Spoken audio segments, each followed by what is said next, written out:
LePew. Everyone should have a... I got it. Hello, young lover. Bro, I hit it. Whoever It's you spinning. are. I am Pepe LePew.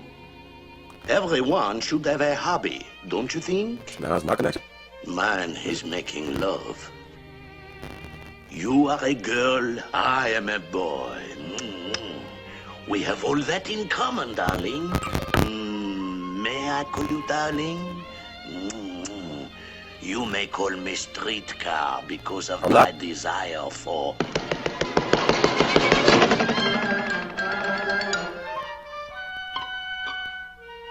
I get a kick out of her.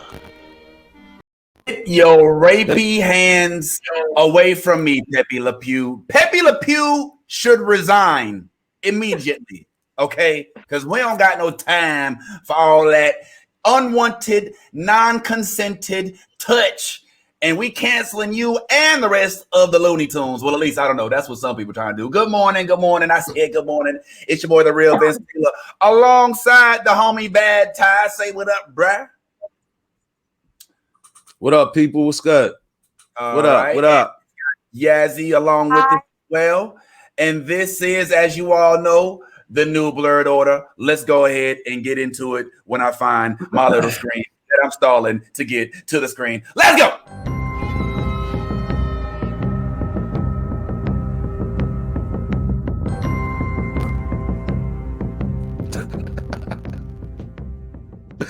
Wow. So this week, bruh, there's no WandaVision. Okay. So unfortunately, as you all remember, we typically do start talking about WandaVision at the beginning of the show. But since it's gone, we can't really recap it no more because it ain't relevant.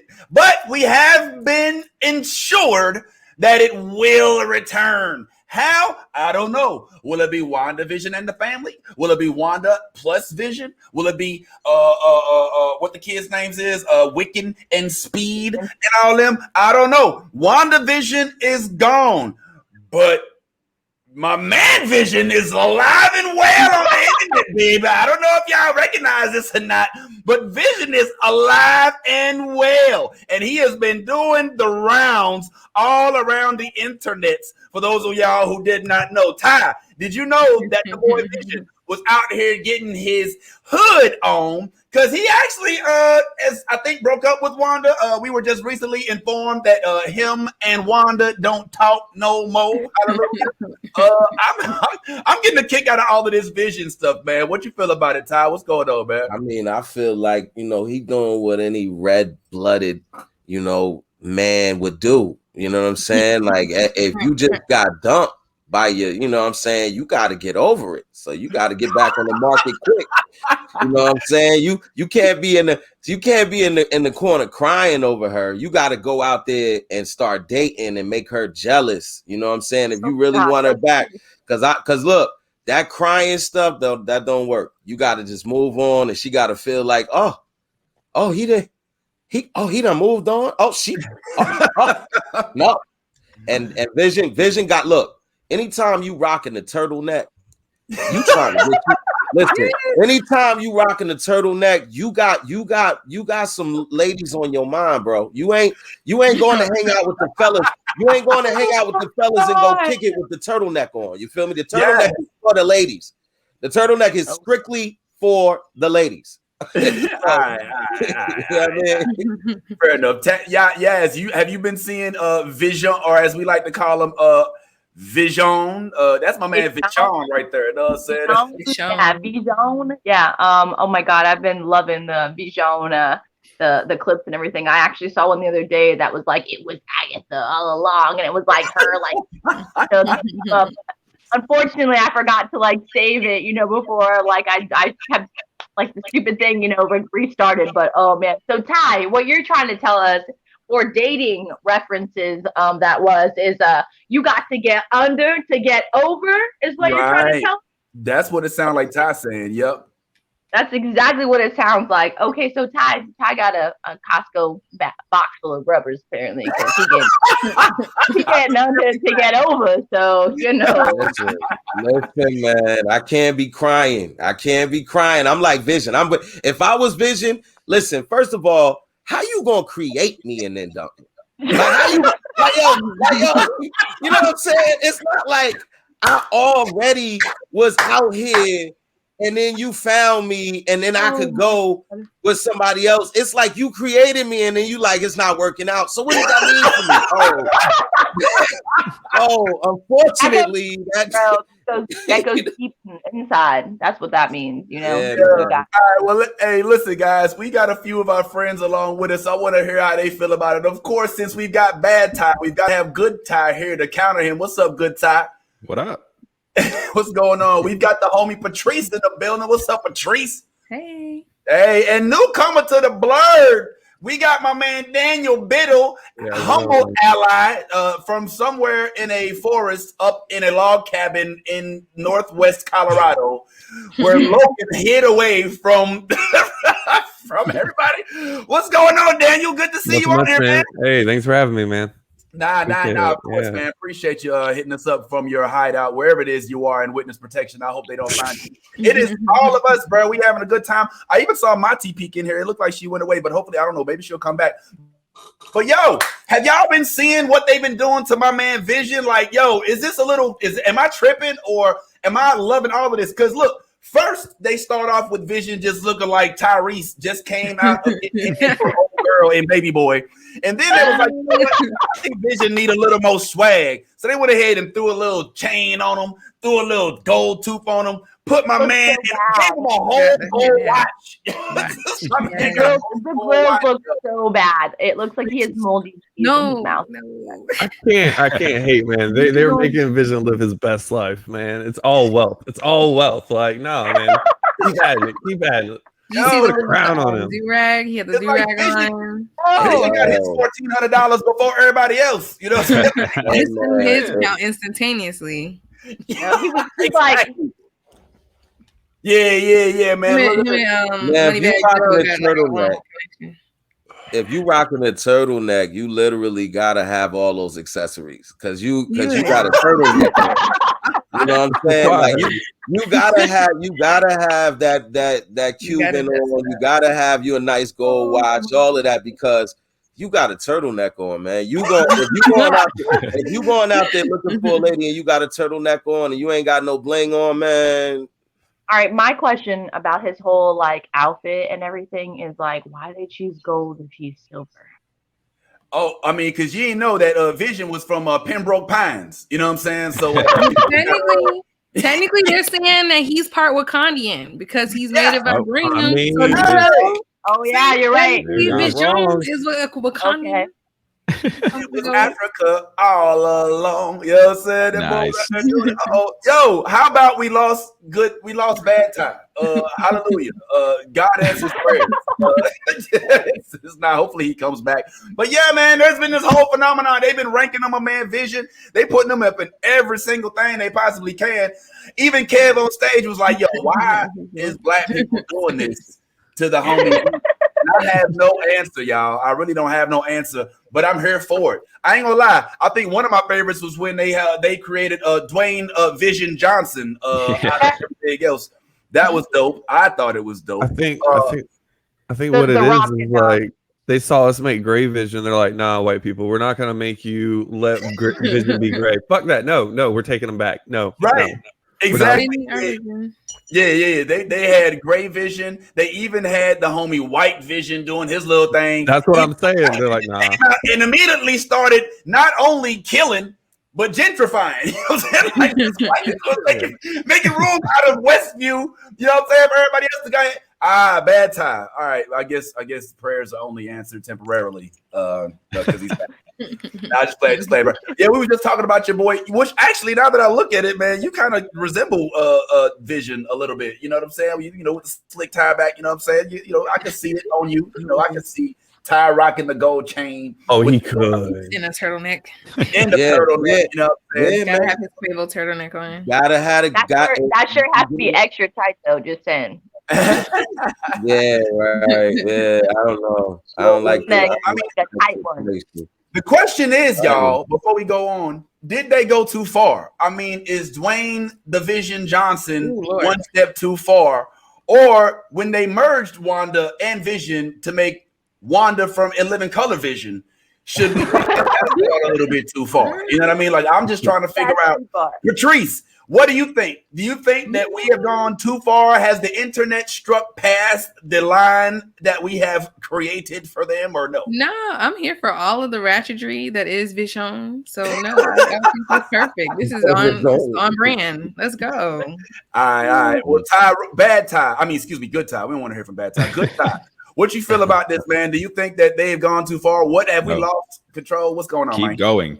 I want to see them. I want to see it just get to the point where like Internet Vision's dropping an album. Like I want to listen to his R&B album. I'm here for Vision. Like that's gonna be my new jam. I'm gonna put some candles on. I'm gonna like get the mood set, and I'm just gonna hit number 1 on that new Vision CD right there. Yeah, I said CD, and I'm gonna put it on track 1. And just like we're just gonna ride for the next 60 minutes, like just to that smooth sounds of Vision. Oh my man, you're gonna be real disappointed when you find out that Vision is a reggaeton artist, and he actually is not there for. That's okay. It's a different mood, but it's still a mood, right? We can make it work. It's a little faster, a little sweatier. It's all good. A little sweatier. Hey, Mati, ¿cómo está usted? Hi, everybody. You guys are killing me. Old Bill over there. Mati, have you seen Vision's new look on the internet? I lost it when I saw him compared to The Rock. I was like, whoa, what? Hate to mess with your dreams, Mom, but this is what you get. Hallelujah. But I'm actually glad you're here. We are going to be hella deep today. Hopefully Ty can get back in here when he can. But in actuality, in addition to us discussing the wonderful world of no WandaVision, I am really curious to get everybody's take. And I want to start with Patrice, honestly, because I really want to hear how Patrice is, what you feel about the current status of LePew. I don't know if you've heard or not, but your boy Pepe is under fire for unwanted advances that he's been making, evidently since before we recognized that that's what it was. This whole time he's been rapey. Now, I don't know if you grew up in this generation or if you recall how it was during the Looney Tune age, Patrice, but I'm wondering how you feel about the fact that Space Jam 2, which is supposed to be coming out pretty soon, is actually had to scrap one of Pepe LePew's scenes from Space Jam because of wokeness and people saying that Pepe LePew is just un petit, un poteau rapey. I mean, are we going too far, or is this finally something that we didn't recognize in the beginning was actually a problem? I feel like the scene that they cut actually would have been a good response to what we would consider rapey. So I don't know why they would cut that. Like, in my opinion, I feel like they be trying to be PC and following like the trends of the culture. So whatever they feel is in or out at that time is what they cut from their shows or their movies. So it's like, okay, with this one, the scene they're actually cutting is a scene where he does come on to a girl, but she handles her business and he gets the one too. So I feel like that should have been acceptable for them to keep in the film. I could see if he was, being all rapey and then there was no kind of recompense, but I don't know. I feel like they should have let it fly because it was actually, from what I've read, a really good scene. So I mean, just to elaborate, Patrice, I'm not familiar with what the scene was. I didn't actually know what the scene. Yeah. So you know what happened in the scene? Could you give us a little more insight to that? What's that all about? So the scene itself is like he's a bartender. A girl comes in, orders at the bar. He like starts trying to kiss up on her arm, and she like snatches him up, throws him in the seat, and like hits him in the face and throws her drink on him. So it's like, in a way, even though he's attempting to like, sexually harass her, she handles her business. So it's like, this is, I don't know. To me, I felt like it was a good response. No, women shouldn't have to be combative, but the fact that, she handled herself perfectly fine in the situation, I thought that was acceptable. And it showed like growth, because before Pepe would be doing what he do. And it's just like, she's just like, no. This time she like had a little fire behind her. Was it this actual cat that's in these that was in his his cartoons this whole time? Was it baby girl right here, or was it somebody else? I'm completely unaware.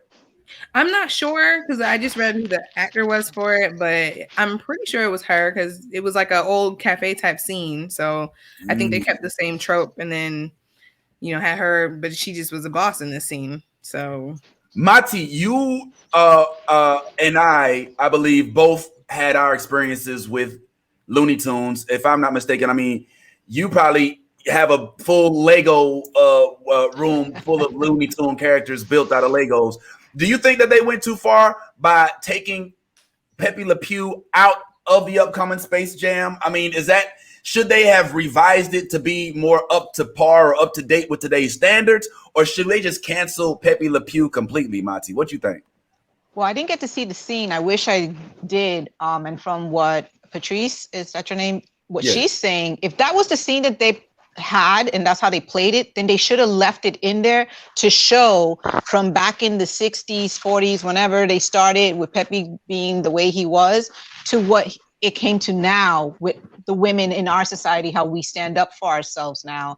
I feel it was completely wrong that they're attacking our culture from back then. If anything, he's showing you what's wrong. He's giving you the opportunity to say, oh, maybe I shouldn't do that. And and then they can go forward from that. If anything, put him in Sex Anonymous or whatever, one of those therapy clubs.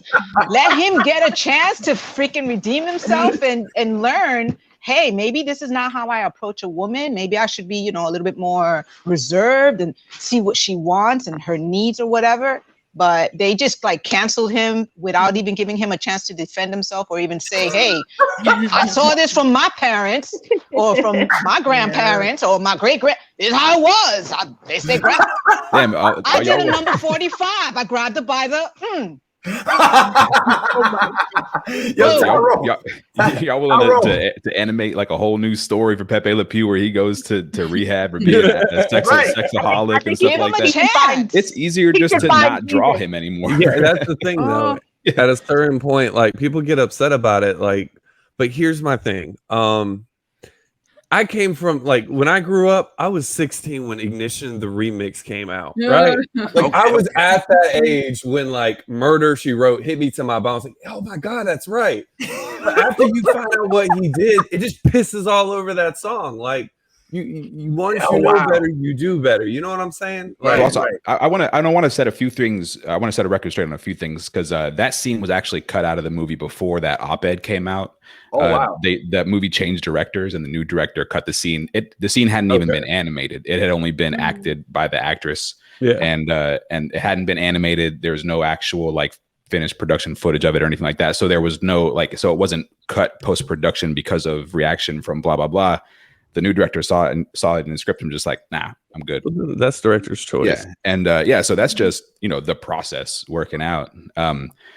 As far as whether cancel culture has gone too far, I just as we dive into this, I just want to make my views on it very clear and respectfully. I think that this new conversation around cancel culture as this new idea that is perpetrated by the woke mob and is going to destroy America and stuff like that is just another example of demonizing a progressive movement to slow it down. Yes, and I just wanted to and we'll jump into the Pepe stuff because it is fun to talk about this kind of stuff. So we'll jump in, but as we jump in, I just wanted to make my views clear for everybody out there. This whole, I oppose the idea that cancel culture is this new war that we're on. 100%. I agree with you. I agree with you, Tyrone. I think that Bad Ty has something to say about that. But before Bad Ty chirps in and gets kicked out real quick, I do want to put on the record that Space Jam did, according to what I read, have the scene cut. Even if it wasn't animated, they already had done the voiceover for it, evidently. And this young lady right here, who was the young lady in the scene, playing opposite Pepe Le Pew, unfortunately was not able to get that on the big screen. So, unfortunately, is this a case of wokeism, of amok, or is this a case of us not even realize that we had a blind side to something that was going on that we didn't even realize was wrong? Yes, I'm curious to hear how you feel about it, and then we'll go to Bad Ty. He's over there looking like he's lurking. I don't know what. You look at. I don't know what you're looking at over there, but it looks. No, right? I feel like I should let him go first because he's intimidating me right now. Like he's about to like snatch me up. Like you let her go first. God damn that. Go ahead, Yas. What's up, Yas?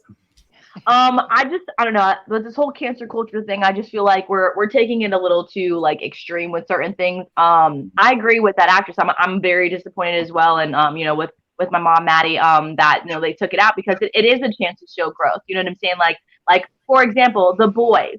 Okay, didn't the Aqua guy, like you know the water dude? I can't remember exactly like what his name was, but didn't the dude that like you know plays Aquaman?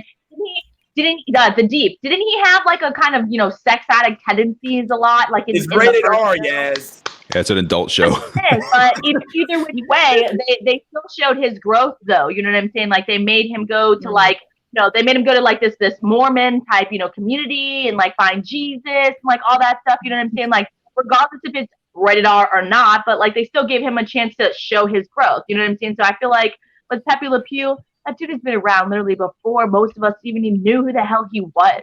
You know what I'm saying? Like knew what he stood for. And yes, it's about his way of approaching women. It's not right, but at the same time, I mean, we see it a lot in today's politicians, you know, whether it be a famous person or just like, you know, someone walking down the street, someone that you know, it's a relevant thing. So I feel like the growth on that and how like she stood up for herself and like how she's like, no, I'm not going to take that like swerve, bro. I feel like that's showing, you know, the growth in our community. Women were very submissive. Now we're speaking up. We're not holding back. And as the movie's going to be dropping, you know, this is International Women History Month. So I feel like that would have been a great thing to show. You know what I'm saying? Like for us women, that we're not backing down. We have voices. We're standing up. We're fighting back.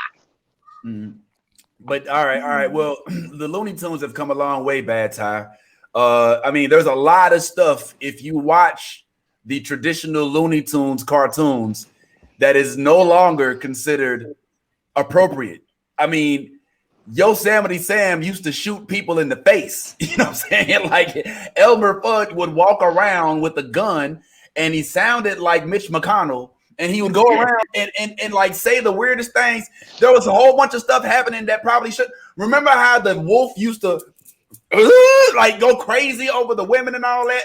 There's so much stuff that used to happen back then. Even with the Tom and Jerry cartoons. I don't know if you remember, but they used to have Big Mammy in some of them and I ain't gonna lie, as a kid, I was a little uncomfortable watching Big Mammy. So they're like, anytime they wouldn't show her face, right? I think my internet has infected Ty's internet. So, you know, a great day for that. No worries. We'll defer to Bad Ty, I guess. I mean, a good time. So, yo, Tyrone, you probably remember like me, man. Big Mammy used to come in the Tom and Jerry cartoons and be like, Tom, cat, don't you get that out here? Mammy, yeah. And I'd be like, I remember I used to be like, even as a kid, you know what I'm saying? I mean, I wasn't at the highest level of woke, so to speak, but I still was like, man, hold on. How come, you know, when they show everybody else, you know, they're intellectual with Tom and Jerry, they would show like, you would hear the voices. Yeah. And it was like, oh, Tom, how dare you, Tom? But then when they show Big Mama with the legs, they'd be like, Tom, I know your ass ain't finna get out there doing all, you know what I'm saying? Yeah. Like that something that we were just like, you know what? That's just what it is. It is what it is. Or have we finally become aware and are looking to update what we consider appropriate? Yeah, well, I think awareness is a good way to put it. You know, it's a very simple concept of maybe everything that existed when I was a kid wasn't great. You know what I mean? Right. Like maybe there's some stuff that existed back then that like as we look back as adults, we could be like, oh yeah, that was kind of messed up. Like, you know, and they're not talking about going back and removing Pepe Le Pew from your memory, you know, right. or like, you know, or erasing him from existence or anything like that. Like if you want to watch Pepe Le Pew, watch Pepe Le Pew. They're just like, maybe we're just not going to draw this rape skunk anymore.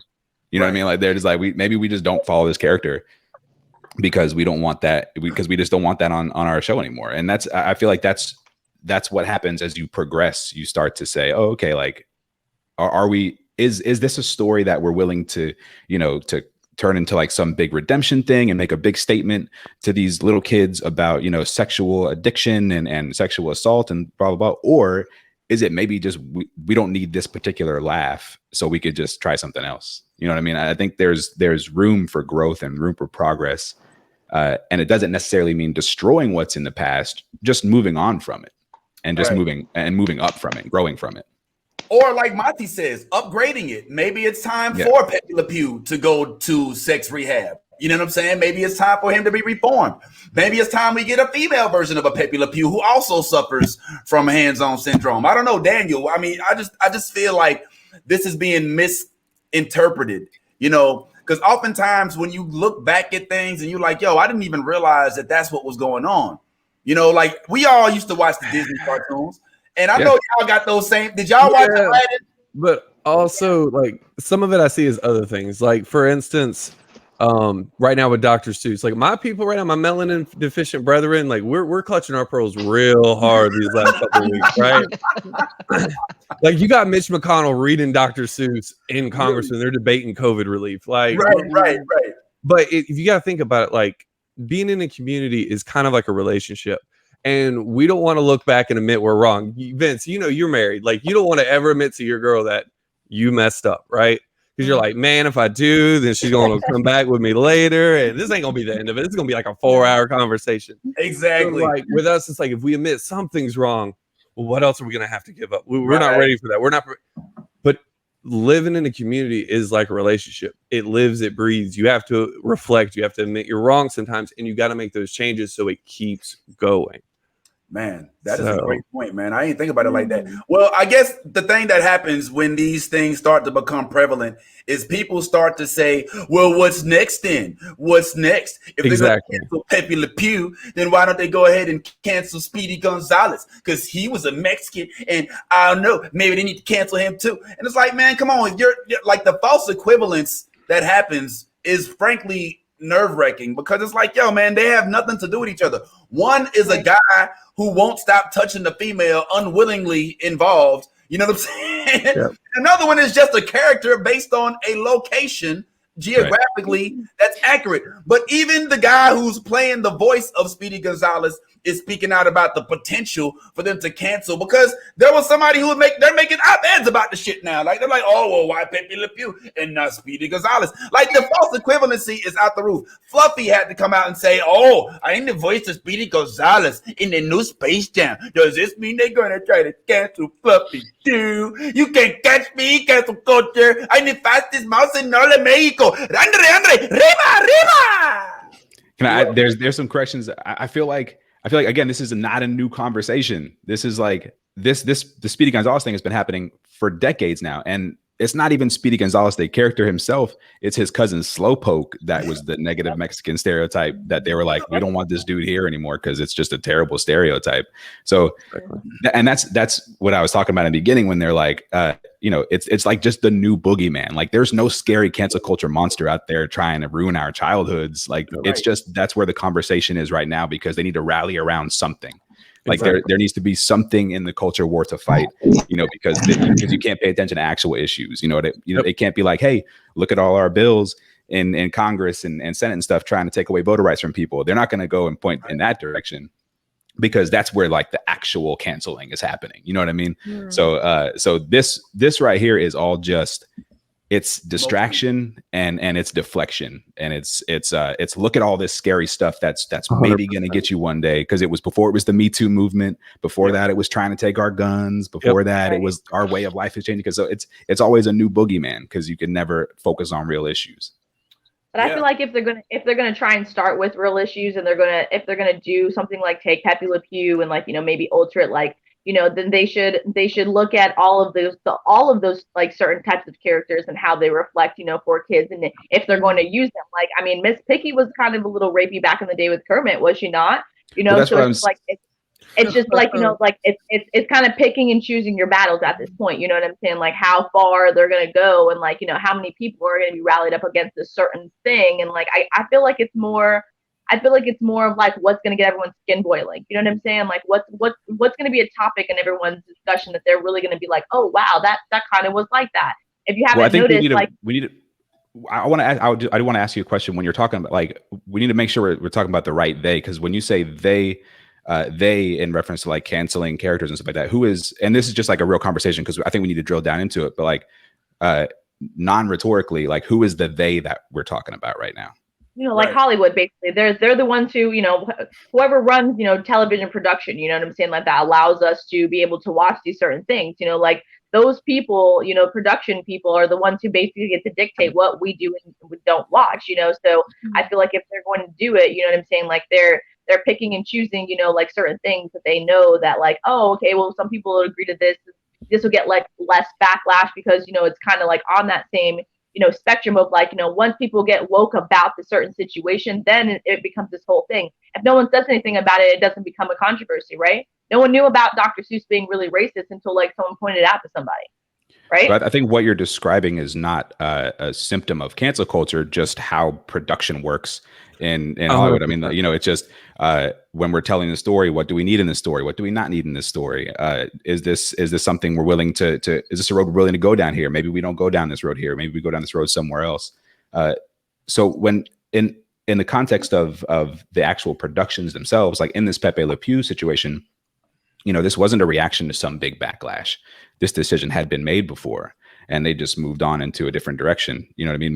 Maybe there was some kind of discussion on set, but like it wasn't because of some big controversy. So because the reason I asked the they question is because we often hear, you know, they're going to cancel XYZ, they're going to do this, and usually the they're talking about is us. Like they're talking about woke culture, like you know, they took these euphemistic terms like woke and cancel from Black culture and turn them against Black culture to use against our own shit. You know what I mean? So it's like the they that they're usually talking about when they're saying they're canceling this or they're going too far, they're going to change our way of life. They're talking about us. They're talking about people with voices who didn't have voices before, who are saying, hey, look at this stuff.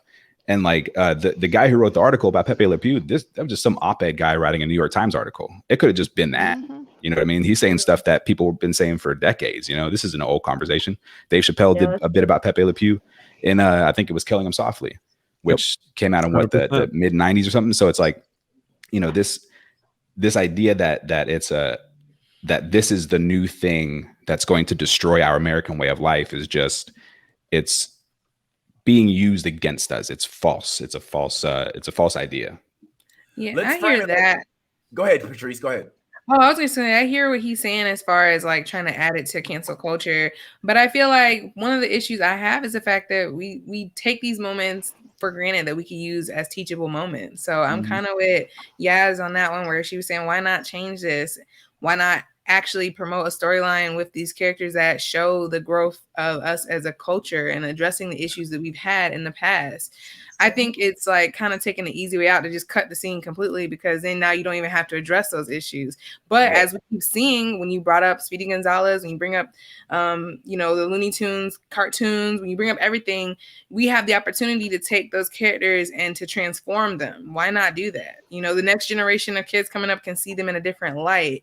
I mean, I know that some stuff happens in post-production or pre-production or whatever, but I mean, it just says something to me as a director when you come in and you cut something like that.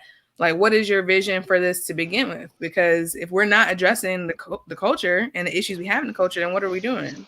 Well, we're talking about changing an entire concept of a show just so we could placate one character now. Like Looney Tunes is a cartoon made to make children laugh, and that's what then, you know, we didn't have the same ideas, and you know, so it's in order to really, any change like that would be for like, you know, 30-year-olds and stuff like that. We'd be like, oh, I like Pepe's growth. You know, I felt bad about it when I was a kid, but now this is better. You know, that kind of thing.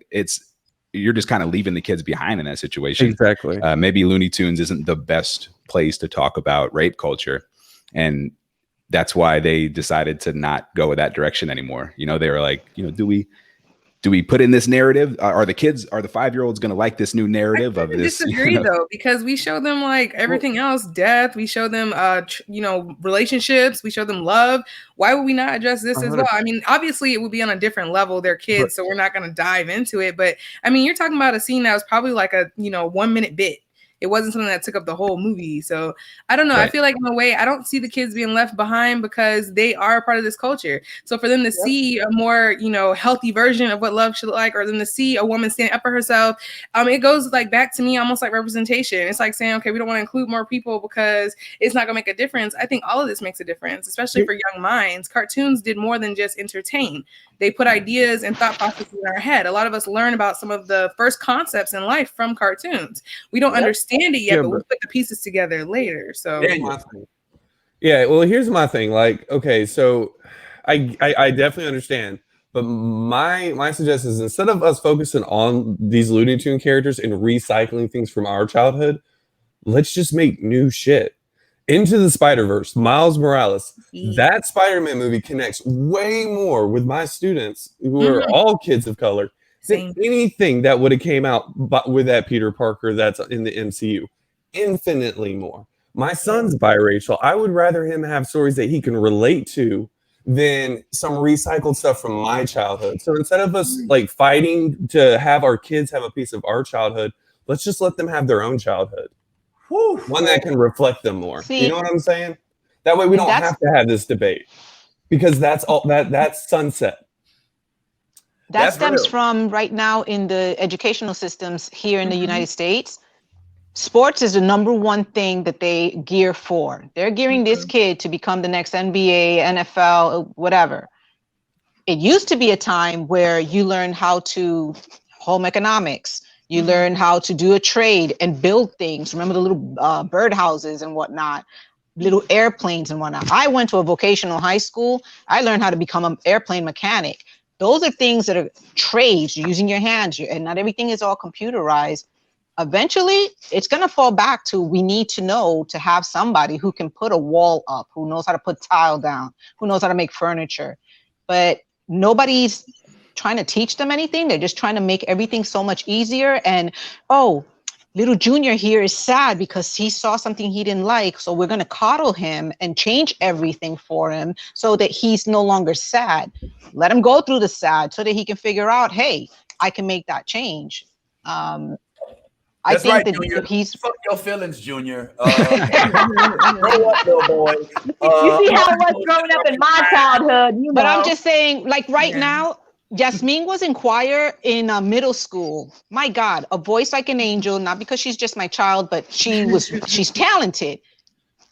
They cut the budget down, and they had the choir teacher go from one school, have each middle school have its own choir teacher, to one teacher to hit 5 middle schools in 1 week.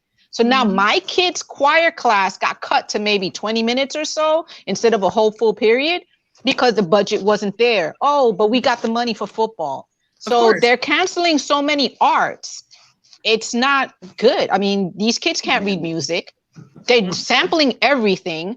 God forbid if they made their own new things now. Every time I hear a new song come out on the radio, oh yeah, I remember that when I was a kid. This guy took this little piece and he just extended it.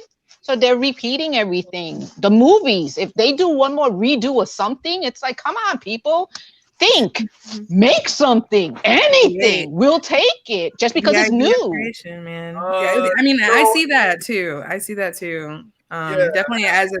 I'm sorry. I just wanted to comment on Mati as we sit and discuss the Space Jam sequel, and she's complaining about being original, and how she's heard every song. Like, oh man, what's that wet ass puss? I remember that. That was a Marvin Gaye song back when I was coming up. You know what I'm saying? Like, I know a sample in my opinion, because I heard the same thing from my pops. Oh, ain't nothing original. Well, it's like some of us wouldn't know who, not us, but some people wouldn't know who Luther Vandross was if it wasn't for Kanye putting out, are you gonna be? Are you gonna be? Are you gonna be? So there's a transferring and a refurbishing of classic culture, should I say, when it comes to some of this stuff. Patrice, what say you? Oh, I was just going to say I kind of agree with where she's coming from. Also being an educator, whenever I ask my kids to create, oh my God, their minds are blown. Like, I have to make something from scratch. I have to do my own poem. I have to do my own song. Like, what are you talking about? They literally don't know what to do with themselves because they've had the creation and the imagination stamped out of their lives. So it's like, it says something to our culture when all we promote is sampling or viewing others' work and not really engaging in the thought process it takes to come up with stuff, you know. And I tell them, when you think about it, I mean, we went over Basquiat during Black History Month. I was like, this person literally created from their mind. Like, what does it look like to sit in a room and just create a song out of nothing? Like, that is true genius. But we all have that. Like, I think society's biggest failing is to make people feel like they don't have any type of talent. It's really just the work you put into it. So I agree with that. I think that originality is not really like valued anymore. So we have that. And to her point about the middle school choir, that's to this day. That's why I don't teach music, because that was my major for 2.5 years. And then I'm watching all my music friend teachers work at 4 schools to try to make ends meet. And I just was like, that's crazy. You literally go to school for a craft and a trade, and you're great at what you do. And they just dumb it down for sports. We got these kids in these little bubbles because it's safe for them to be at school all of a sudden. But their sport is more important than all the other things that we're doing. And I think that when we talk about, even coming back to creating for different shows and movies, I kind of agree with what Daniel was saying too. I'm on both sides of the fence. I think that there's nothing wrong with taking what we've had from the past and recreating it to match the standard of the culture now, and there's nothing wrong with creating brand new things that the kids are going to relate to. I definitely think they relate more to things that represent who they are, but I feel like as a whole, that is our history, so we can't just forget about what we've done in the past. We still should address that here and now too. I didn't know this was a PTA meeting. It looks like we have about half of the panel here, Tyrone, is teachers or educational, and I love that about us too. And I know we just hate it when people cannot come up with their own. Presenting King Akeem's son from America. Oh, sorry. Yes, we can't. For some reason, we keep on recreating stuff and asking for things from the past because we love the past. And some things we want to have recreated because they're dope as hell and we want to introduce them to a whole other generation. But I will leave that part alone. I will leave that alone. But I do think that it is a little bit, I think that I lay somewhere between, actually, like literally between the two that I'm between right now. Like, I don't think that it's necessary to completely remove Pepe LePew. And I also don't think that when we take him out of the Space Jam movie that we have removed him from your memory. You know what I'm saying? Yeah. I do think that we were blind to some of the stuff that was happening in some of these cartoons, and we have normalized it in our mind because we equate our childhoods with happiness, right?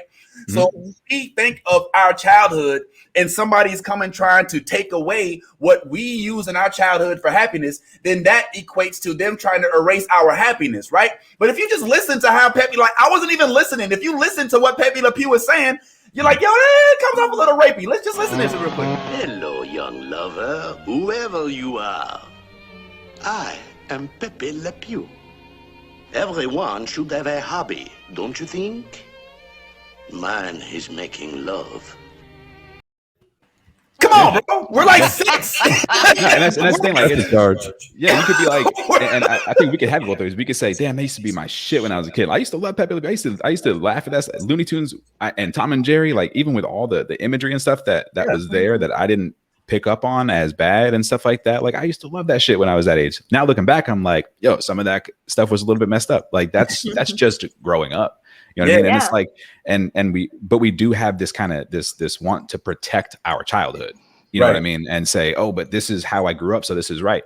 We're all kind of messed up. Like, was our childhood that great? We're all, you know what I mean? Right. Look around the world right now. We kind of, we're kind of screwed up people. So maybe we could have used a little bit more help back then to grow up and be better. But it's just, when I look at it this way, like if I'm walking around with my fly down all day and somebody tells me that I should zip up my pants, I'm not going to be like, but this is the way I've been wearing my pants all day. You know what I mean? I'm going to zip my pants up and be like, all right, now I can't, now I'm not exposing myself to the world. You know what I mean? Like it's somebody pointing out, hey, you might just want to correct this, and then be like, oh, okay, yeah, I'm gonna correct that, and then move on about your day.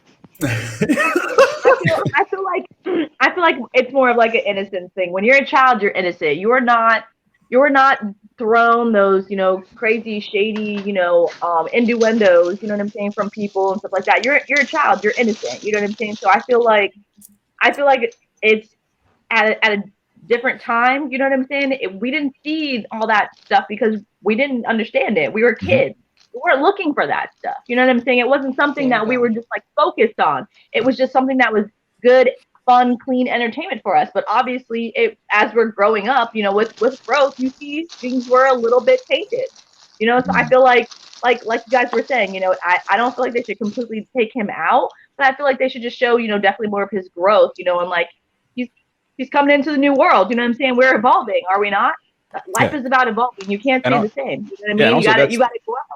Yeah, and that's the good news for anybody who's a Pepe LePew fan and you want to watch Pepe LePew stuff. You can absolutely do that. You can go to YouTube, you can go to HBOMax, you can go and you could have DVDs, you could have whatever, and you could watch a lot of Pepe LePew and love it and enjoy it. And that's absolutely you're right. Nobody has taken that from you. All I know is that if woke culture doesn't like what's going on with Pepe LePew, they're gonna hate what they did with the incredibly ambiguously gay duo of the 90s. They are definitely not going to allow. This is going to be definitely a hard one to follow. If you watch the ambiguously gay, like this, wokeness is not going. This is not going to age well. Yeah, no, not at all. You just take a look. Oh my God, it gets pretty bad. And you know, if you really want to go there, you can definitely go there. But I digress, guys. I digress. I think it's saying, it's like I feel like it's like SpongeBob. Have you guys have seen SpongeBob? Yeah. SpongeBob was supposed to be an adult cartoon, was it not? Who loves that cartoon? Kids do. Kids fucking love that cartoon. I can't name one kid in that is a Generation X kid that doesn't love that damn cartoon. That's all I'm saying. If you're gonna change things, and change all of them, because no lie, Squidward's dick, his nose still looks like a dick. That's all I'm gotta say about that. I mean, I think that's more of a Rorschach test, and now we know what's on your mind, Yaz. Now we know, like, you're like, why Squidward walking around on 8 penises? SpongeBob was supposed to have been an adult cartoon. Yeah, SpongeBob is stoner comedy, and that's the thing about kids, though. You can have stoner conversations with kids. Like, I teach second grade. Like, anytime you have a conversation with a kid, like, yo, do you know how the moon was made? Yeah, another planet the size of Mars crashed into the Earth, broke a big part of it off, and that became the moon. Like, whoa, really? I'm like, yeah, dude. Here's a YouTube video. Like, I'm like, yeah. That's what I'm saying. They're innocent unless they're told different, unless you're shown different, unless you're taught differently. It's innocence. You know what I'm saying? Like, they don't know any better. You know, so it's just like, I don't know, why mess with something that ain't broke, kind of thing. You know what I'm saying? Like, okay, well let me shoot this one at you, Yaz. All right. For a long time, kids have been sitting on Santa's lap. All right. I feel like that strange Santa that's at the mall, who nobody knows, who you didn't even check his background, who pinged you with your sexual molester app. All of a sudden, because you grew up sitting on Santa's lap, when they start saying, all right, we don't want you to sit on Santa's lap no more because Santa has touchy fingers. We want you to stand next to him. Are you going to come out and say like, well, no, I grew up sitting in Santa's lap. That's the way it is. This is America, red blood, pop, pop, pop, 1776, and all that other stuff. Like, is that? I mean, at some point in time, I'm just saying, like, just because one thing becomes a little more, we become a little more aware of the impact of things. Because when you look around, all right, if we look around at the Bill Cosbys, the R. Kellys, the Weinsteins, we have to say, okay, well, where does this mentality start? You know, and then that's where you start looking at it's cold outside, you know what I'm saying? And all these things are like, yo, have we been allowing a subtle culture to take frame in people's minds and then manifest itself in their adult culture, like with Cuomo and other things like that? Are we not looking at the root? Are we just looking at the tree? You know what I'm saying? No, but you gotta understand, back in our grandparents' times, that was a normal thing. That was the passive way to be. That was just the way to be passive about certain things like that. So that's normal to them. You got to understand who were most of us raised by, who most of us see all the time. You know what I'm saying? Who taught us right from wrong? Our grandparents did. So you gotta, like, you know, that's, and a lot of kids, you know what I'm saying, now, you know, like their grandparents are, you know, like 50 years old, you know, like the younger kids. But that's what I'm saying. Like, back then, it was a different time. They had different ways of viewing things. They had different ways of putting things to make people feel comfortable. So they're integrating it. Wasn't taken out of context. Yeah, they're integrating it to our, like things were literally taken out of context, and they're integrating it to our as you see with this nasty cartoon that you're showing me right now, like, oh my god, Yeah. I gotta YouTube this cartoon because this is nuts right now. Like they really showed this on television. Like that. No, this was an SNL sketch. It was for adults. It was a silly SNL thing. But that's what I'm saying though. Like you see the passive aggressive-ness with it though. You know what I'm saying? Oh yeah, like, for sure. You know, It's not. you know what I mean? Like it's semi-acceptable because it's you know in a passive-aggressive type manner. You know what I'm saying? That's how we were raised. If you're gonna do it in a passive-aggressive type manner, right? You know, so that's I feel like that you can't get mad because, you know, like Pepe's a little rapey, you know what I'm saying? And you're just now realizing Santa Claus is a complete fucking stranger. You're setting your kids on his lap, you know what I'm saying? Like, it's just like we're evolving, we're growing up, we're looking at things just a little bit differently because now we can and we have our voice and we can question shit. And we want to just like, you know, make everyone aware of what we're aware of, you know? Sitting on laps, getting gift strippers. So now the Easter Bunny is next up to bat too. Yeah, well, listen, look, there's a whole issue with the Easter Bunny that we could go down as well, because frankly, I don't know where a bunny came from the murder of the Messiah. You know what I'm saying? Like that's a whole point. But anyway, because they were coddling the children. Yeah, and lying to them, right? Basically, you know. But you know, I digress. I don't want to kill anybody on the panel dreams of meeting Santa Claus in real life. You know what I'm saying? That was something that you aspired to. But I mean, I agree. I do want to say that we want to make sure that we don't conflate all things. Like the ambiguously gay duo was a small sketch in a late night adult TV show, which is different from what they're saying about Pepe LePew, which was and SpongeBob because there's a lot of I know a lot of folks that are very like religious that were like, look, my kids are not allowed to watch SpongeBob because he's gay. You know what I'm saying? I know he's gay. And they're like, well, is he really gay? And then you see the memes of him doing the rainbows and Patrick, all right, we go play Mr. Krabs. Squidward, I don't see him as gay. I think he's like asexual. I don't think that there's anything going on. I don't think that SpongeBob has like a fireman calendar in his bathroom. You know what I'm saying? But I mean, people they see what they want to perceive. I mean, and what they perceive is reality. So I think it just goes a little far sometimes. I think they should not have I think that Pepe LePew could have been reformed. And I think that it was, as you all say, I agree with Yas and Patrice, that it could have been more of an opportunity to reform Pepe and to give him a new identity, bring him into the 2021 Me Too movement universe, rather than just saying, you know what, let's just Men in Black stick him and forget that he ever existed. So I don't know if y'all disagree with me on that or not. I feel like if I was like an 8-year-old watching Space Jam 2 and like there was a scene where Pepe Le Pew is in rehab and they're all like talking to him and stuff and it's all sad and somber, I'd be like, what the hell am I watching? Why did you bring me here, Mom and Dad? What am I watching? Like, I'd be so pissed. Yeah, but I mean, Tyrone, let's be real. I'm sorry. Go ahead, Patrice. Oh, I wasn't saying anything. Oh, my bad. All right. I was gonna say, Tyrone, you know, in a lot of these comments, and Mati, speak out to me.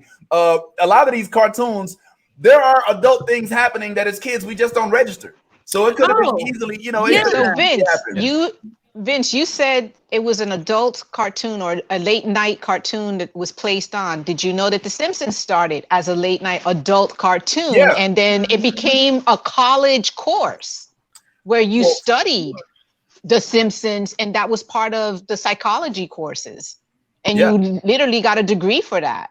I didn't know that. It's Simpsonology or some. It's a thing. I'm like, what? Oh wow, yeah. They teach that. That's at Trump University. That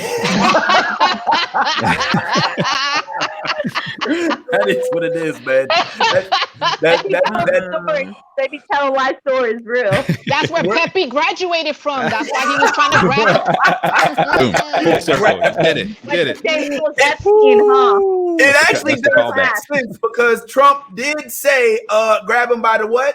Pussy. Yep. That's the callback. Oh my God. But nobody had a problem with that. And look what happened. He became number 45. I blame Pepe's my greatest student. Trump is definitely somebody who graduated from Pepe LePew University.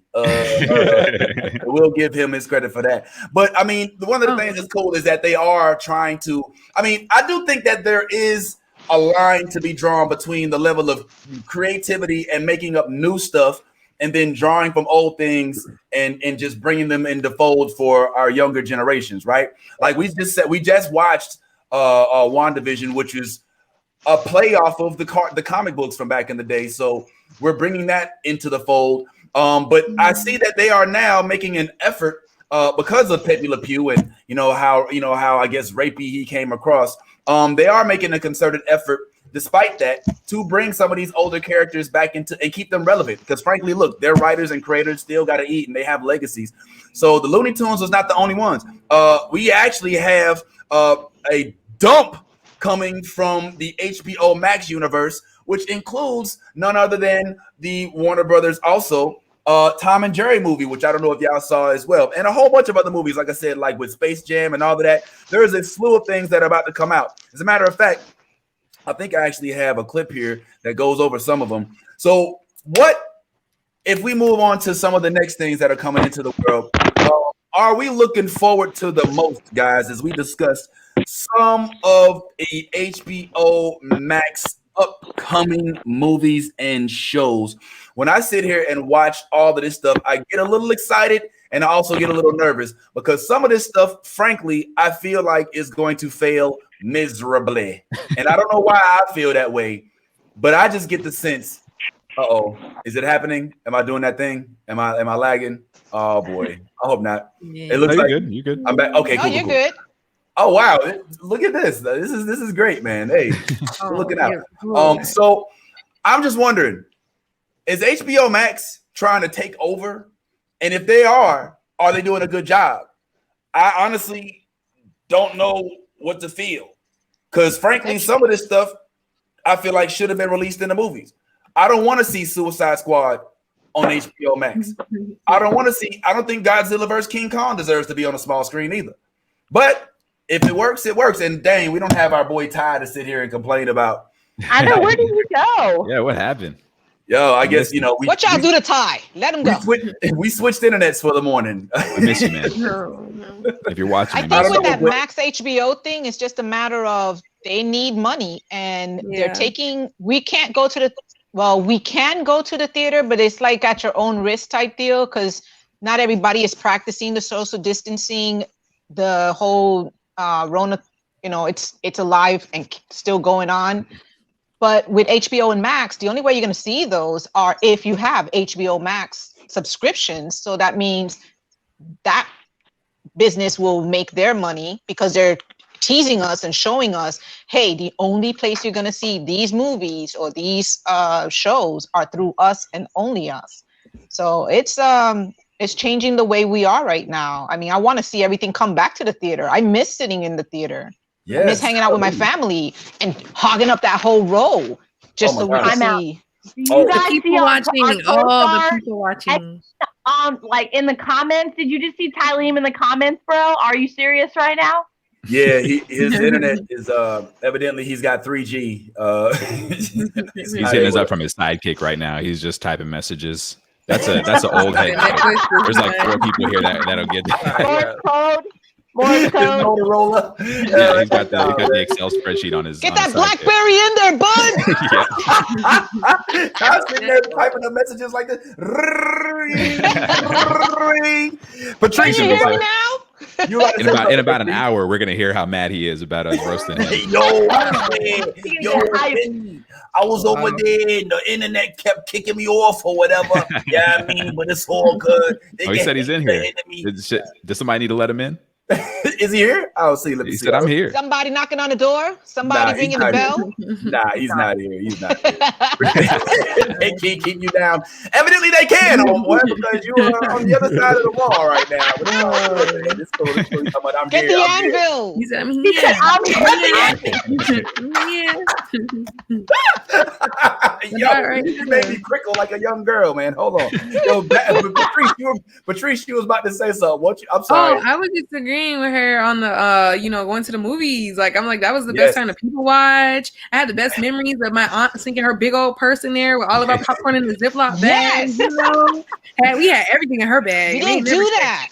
Pre-checking the bag days. Yeah, it was great. Oh my God. I can already picture Yas and her mom and the whole rest of the family that all came in one Honda Civic, right? Like no, 16 it was a people in rodeo. it. Why you gotta go there with the We were in a rodeo. Damn. Y'all was in the Geo Metro. No. Stop playing He games. was riding around in the Stop Geo playing. Metro. Austin's And like 6'2". How the hell would he fit in that little thing? I can picture like Mati is walking into the theater and she's got one of these jackets on, right? And she's got all of the girls on the inside. Right? Over here, snow caps on this side, popcorn, frijoles. She's got, you know what I'm saying? Like Got everything your is Capri Suns, got your candy, waters, dollar store, your vodka dollar store cups. candy. Listen, when you like 10 deep, Monty, like what are 10 your deep, you movie gotta be essentials, yo? What are your movie essentials? What do you have to have when you're sitting in the movie theater? I have to have my Raisinets.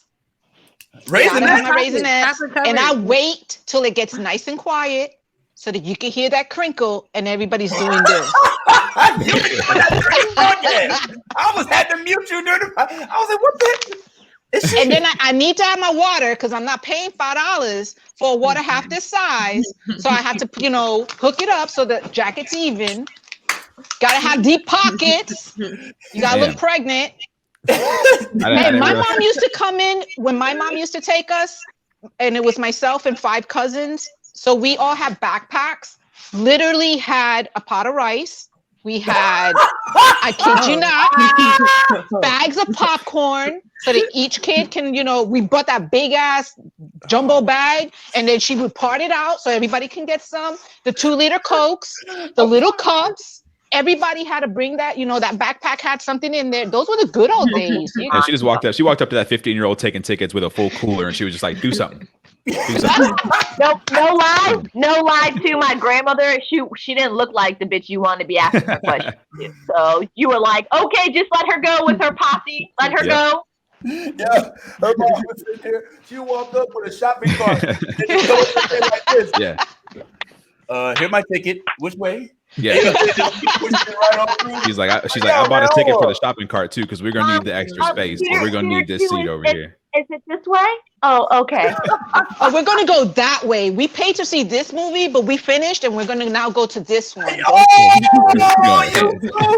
Yo, I could say, and I'm sorry to put you on blast, but my pops, who was a pastor, was like, "Listen, man, if you pay to get in the movies, you already in the movies." Bam! You can go plan your movies accordingly. That's right. Yeah. Plan your movies accordingly. 2 movies and you got to plan it. It's like, okay, this one is at 5:15. It gets out at 7, and then this one starts at 7:10.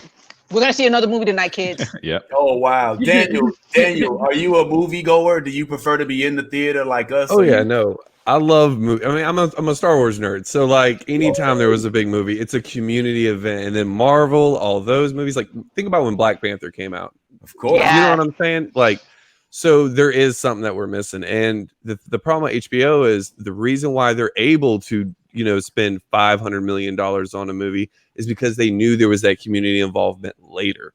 They don't have that now. And like, if they were the only show in town doing streaming, sure, it might work out. But you got Disney Plus, who's doing WandaVision, right? Winter Soldier, Falcon. They got Loki right behind that. All of which are TV shows, so they cost less money to make.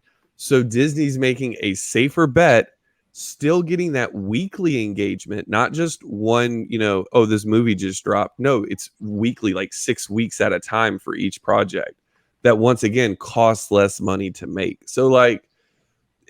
I don't see where HBO could have went in a different route, but also Disney's playing a way better hand. Do you think so? I mean, because here's the thing. All we've seen on Disney Plus, other than older movies, is WandaVision and Mandalorian. All right. Okay, yes. But listen, They're what are we testing gonna the talk? water. What are we gonna be Right. talking about next week? Falcon and Winter Soldier. Okay, and when that's over, what are we gonna be talking about? Loki. And as soon as Loki. that's done, Star Wars gonna be like, yo, by the way, I don't know if you forgot about my dude Mandalorian.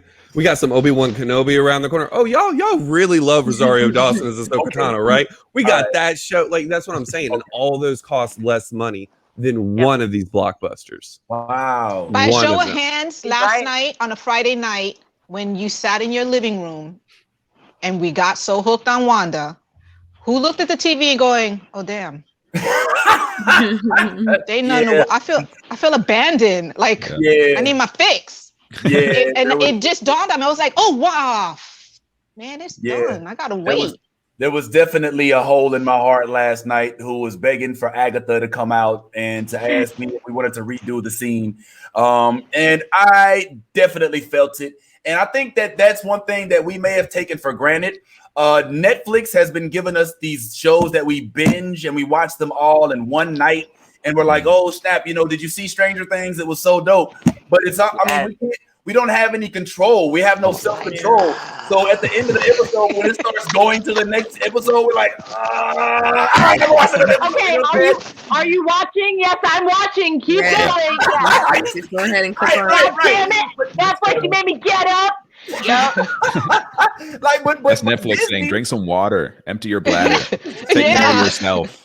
Actually, walk around. Get up and Right. Recharge. Recharge. Roll over.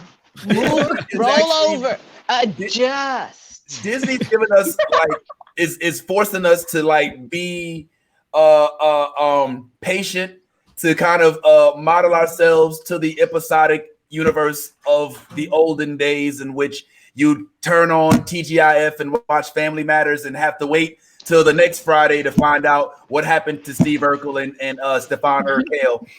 Whereas that's not something that we're used to doing anymore. You know what I'm saying? We're used to I want to see the whole thing at once. And I think that's what HBOMax is trying to compete with, not as much Disney. I think that they're trying to have the best of both worlds, because I think that HBOMax is bringing us movies and they're bringing us shows, but I think that they're really trying to capitalize, because let's be real. In my era, yes, there used to be this thing called HBO, on TV back in the day. You know what I'm saying? Like in the younger, and it used to come on, and it was a big deal. There was this graphic that came on. It was like HBO. She knows about it. We had it. And we would watch at 1 a.m. and see if we saw a nipple or two. No. You know what I'm saying? Yeah, my mama played paper. My kids were in bed at 1 a.m, Vince. Oh yeah. I'm sure they were in bed, Mati. Yeah. Oh no, they were. I don't want to interrupt. I think Ty might be here. He's in the private chat. I didn't want to interrupt. He said, "Let me in." Yeah. Sorry to interrupt, Mati. Everybody. Hey, speaking of the bad guy, I think we should go ahead. I don't know why. As soon as we let him in, we know it's going to happen. Vader music. Dun, dun, I dun. don't even know. Let him in, because it's so much funner to just have him on the outside. So maybe we should make room for the bad guy. Let's go ahead and let him in. Oh wow! I was getting his arguments ready. Okay. Wow. Netflix, what's going on, man? I have no idea, man. Like they trying to cancel you, homeboy. I probably got about 10 seconds to talk, man. I feel like it's just teasing me right now, for real, seriously. But yo, as Why you far in as black and white? Oh, I have no idea. Like I just told you, I probably got 10 seconds, so that's like more like 3 now. So yo, but real quick. All right. So anyway, man. I don't even want to take no chances. I'm just kidding. That was dirty. That was good timing. That was perfect. That was perfect. Oh, dang. Oh no! We lost it for real. Oh no! Damn, Vince, you look hella guilty right now. Vince looks super guilty. Like I just That was straight up. We all just witnessed it. Let murder. Let him live. Well, It's just assassinated that man's box up here. Just silence that man. Feels just fine about what just happened. My bad, Ty. Oh my damn. God. I ain't gonna lie. I feel bad, but let's be real. Ty was about to have us try to talk, and then he was gonna lose his internet, and he likes to make fun of me for not having my internet. So on today, Ty, I got time for that. I got time for that. Can I be Ty real quick? Because I think I might be able to fill in for him real quick. So he's like, "Yo, HBO, they trying to put the home back in home box office. You can't do that in the theater. You can't. I got my refrigerator. I got my couch. I got my friend. Oh my God. I'm telling you. There you go. Yo, this is the future. Come on, man. I should know. Next week, I'm gonna keep up a picture of Ty just to get. I shouldn't really be doing. Look, this is just retribution because even as we speak, my internet is still trying to keep up. Karma's coming back. So I think that's Ty trying to Ultron his way into the cast. You know what I'm saying? Through my joint, man. But yeah, my bad, Ty. Yo, I legit did not mean to kick you. My bad, yo. That was a complete accident, bro. Or was it? You know what I'm saying? I don't know. We'll never know. No, I'm just playing. Agatha did it.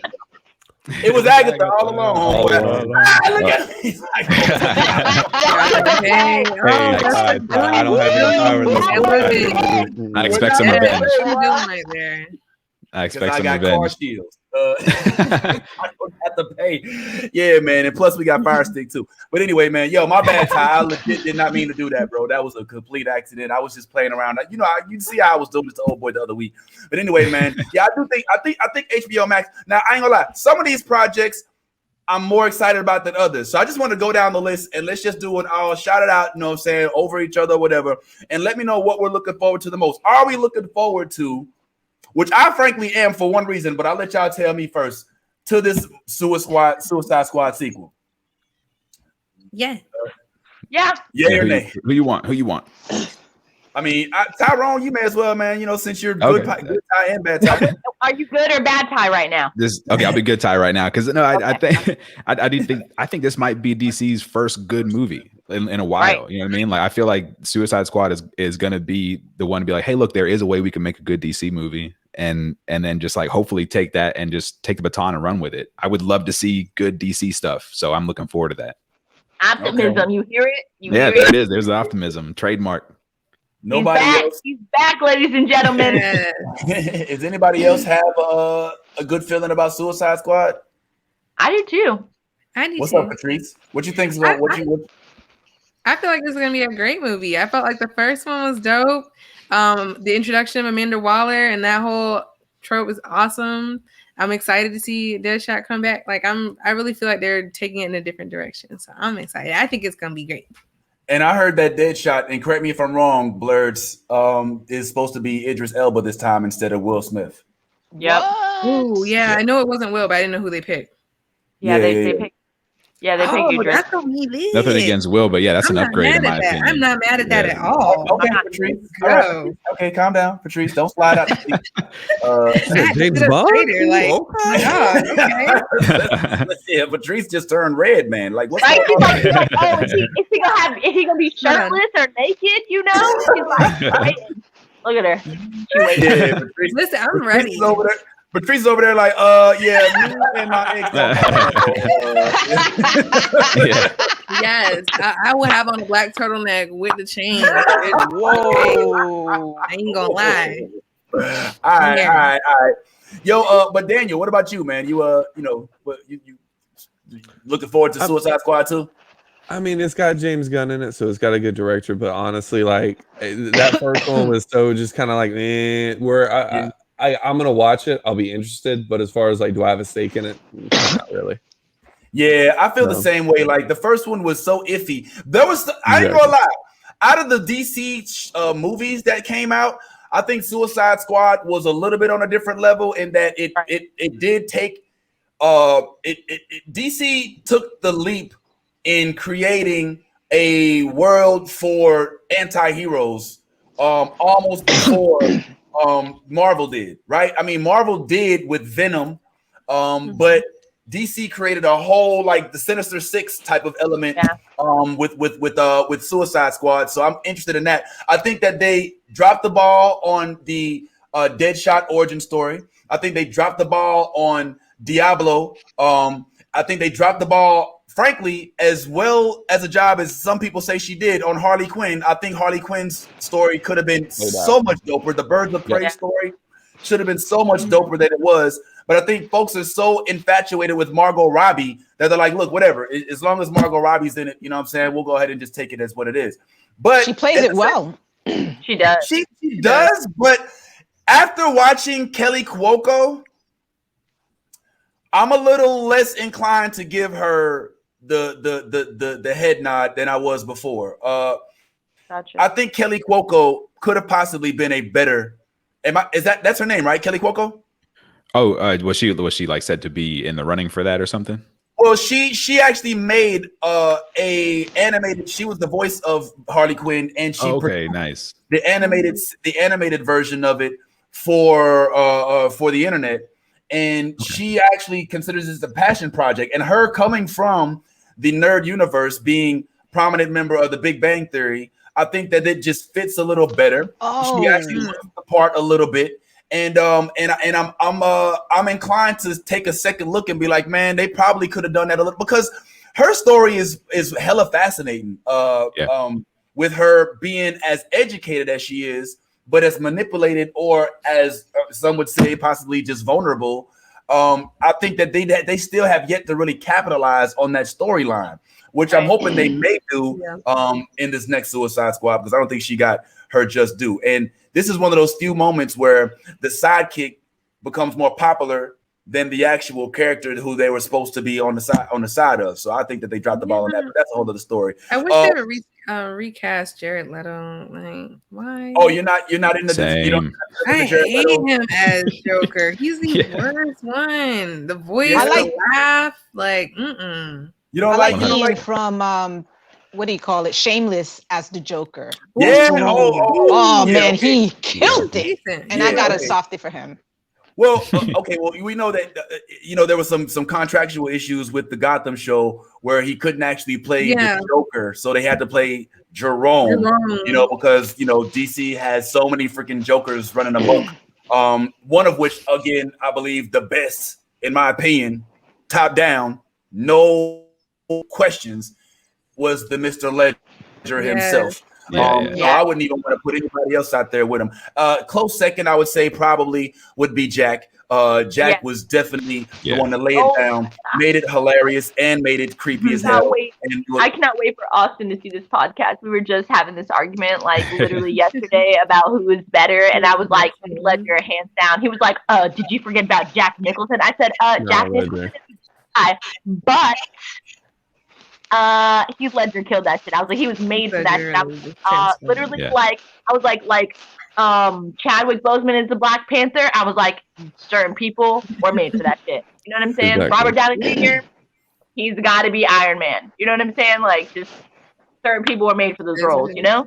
But also shout out to Mark Hamill for voicing the Joker in the animated series and a lot of other animated Batman properties. He gave us the iconic Joker laugh. He gave us some of the Joker stuff that we really know and love. Shout out to Mark Hamill. Yeah, definitely number one. For sure. Yeah, but I don't know. Here's where DC once again gets on my fucking nerves. There's so Tell us how you really feel. Yo, look, man. There's look at all the Jokers we have. We've got Heath Ledger, we've got Jack Nicholson, we got Mark Hamill, we've got Jared Leto, we've got Joaquin Phoenix. Joaquin Phoenix. Yeah, bruh, pick a goddamn struggle. And these aren't even like this isn't even Jack Napier anymore. It's freaking Arthur fucking shut the fuck up, DC. You know what I'm saying? Like the different Jokers. My question is, why does DC bring back the Riddler? Ooh. Well, the Riddler's so good. Riddler was a fucking boss-ass character, and Jim Carrey killed that fucking role. Why the hell haven't they brought? He was also great in Gotham. Gotham, he was really good. I enjoyed the twist. Oh, that guy, yeah. Riddle me that. Hold on, wait. His riddles in Gotham were so fire. I would send them to my nieces, like as like jokes, and then they would like be like, "What are you doing, Auntie?" Like, all right, wait a minute. All right, hold on, wait. Go ahead, Ben. Wait a minute. Did you just say that Jim Carrey killed it as the Riddler? Listen,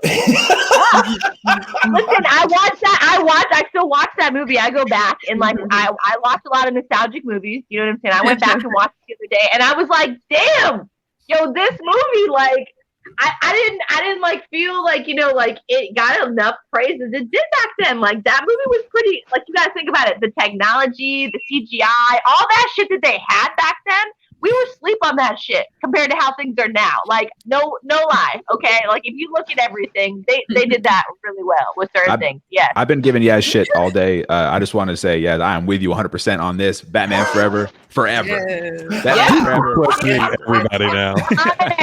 I'm back. Vince is like, I'm being serious though. Like, go back and watch that movie. Look at the movies we have now. He did a really good job. Are you no? Recast me. Batman forever. See, the reason why you all are saying that is because he really looked like the Riddler. He did not. The character, first of all, Joel Schumacher at that point had just taken over for Tim Burton. Tim Burton gave us a dark universe in which Gotham was worthy of. Actually was legitimately perceived as a dark. This freaking Joel Schumacher universe was a cartoon flick. Batman had nipples. Robin had it was crazy. And yes, Jim Carrey did look exactly like the Riddler, even though he was wearing tights. But again, him, Mr. Freeze, who frankly deserves his own movie, in my opinion, and I think that movie would kill. And Poison Ivy, it was embarrassing to watch Jim. I think that he looked the part, but the Riddler that we know from the comics, the Riddler that we even know from the animated series, wasn't a funny guy. The Riddler and the Joker are not alike. The Riddler was funny. All I saw when I was watching the Riddler in Batman Forever was Ace Ventura in a green suit. You know, and I don't think that you couldn't separate the two, Vince. You couldn't separate the two. That's the different versatilities of an actor to show you, hey, yeah, I'm Ace Ventura, laces out, and then, hey, I'm the Riddler. Riddle me this, riddle me that. He was good. Nah, y'all. Thank you, TJ Legacy, my dog. Can't wait to be back on the soapbox, bro. What's up? He agrees with me. I hope you find a home over there because you banned from here with that bullshit. Whoa! I'm about to go with you too. Oh, and by the way, Vince, not the show. Like, whoa, wait a minute. Vince, the bat nipples did not make their appearance in Batman Forever. I know. Don't put that on Batman Forever. That was on Batman and Robin. We gonna have to cancel Batman. He's showing his idea though. My question is, why are you going straight for the nipples and the tights? No, Ty said let him in. That was your argument, bro. Oh, Ty's back. Bad Ty said let him in. I told him we don't answer the door for Jehovah's Witnesses though. So. We got pamphlets. All right. Should we give Bad Ty one more chance, man? All right. Give him his 3 seconds. All right, let's give him I don't know, Ty. They're kind of supposed to have a carry on this one, bro. Yo, nah, come on, Bad Ty with bad internet. What's going on? Siri Yeah, you see the background is checked up. Check into the Ritz Hotel.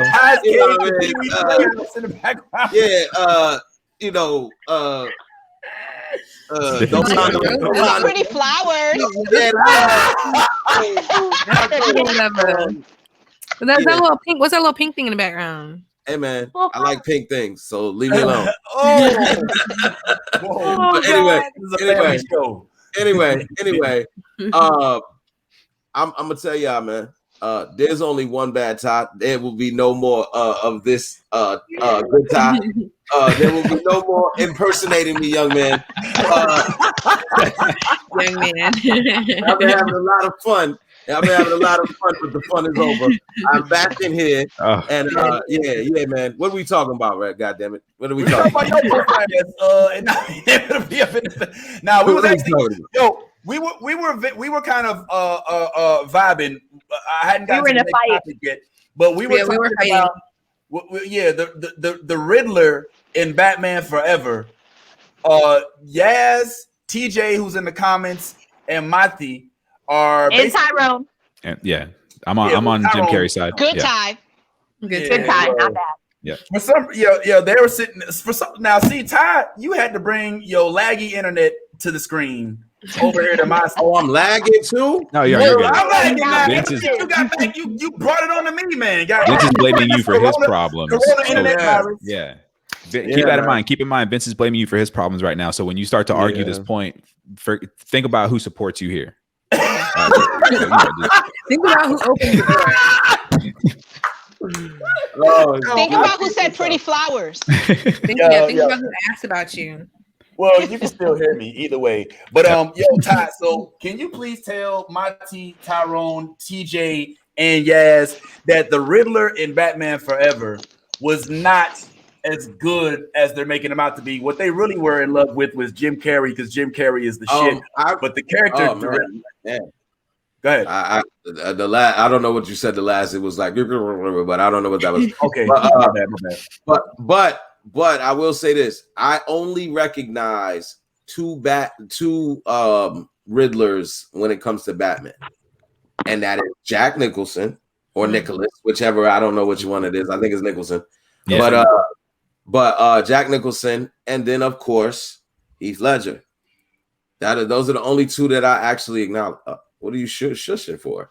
Well, we were just shushing at the fact that you're talking about the Joker and not the Riddler. Oh, the Riddler. The Riddler.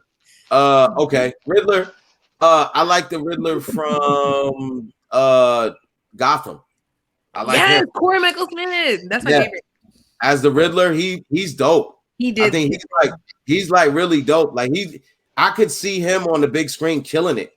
Yeah. Because I've seen him for other stuff. Like, but like as the Riddler, he played that part to the T. So I think he would be, if I was thinking of casting the Riddler, he would be the guy to go. Well, what are your feelings of Jim Carrey as the Riddler in Batman Forever? Did you think that's jokey? That's jokey. Thank you. That's jokey. I think anytime you're doing, is your internet messing up again? I feel like they're falling into the crack again. Nah, that's jokey, man. That's one thing I feel about villains, since I'm the bad guy, I would know about this. But one thing about villains is there's a fine line between jokey and psychotic. You know what I'm saying? Like Joker is psychotic.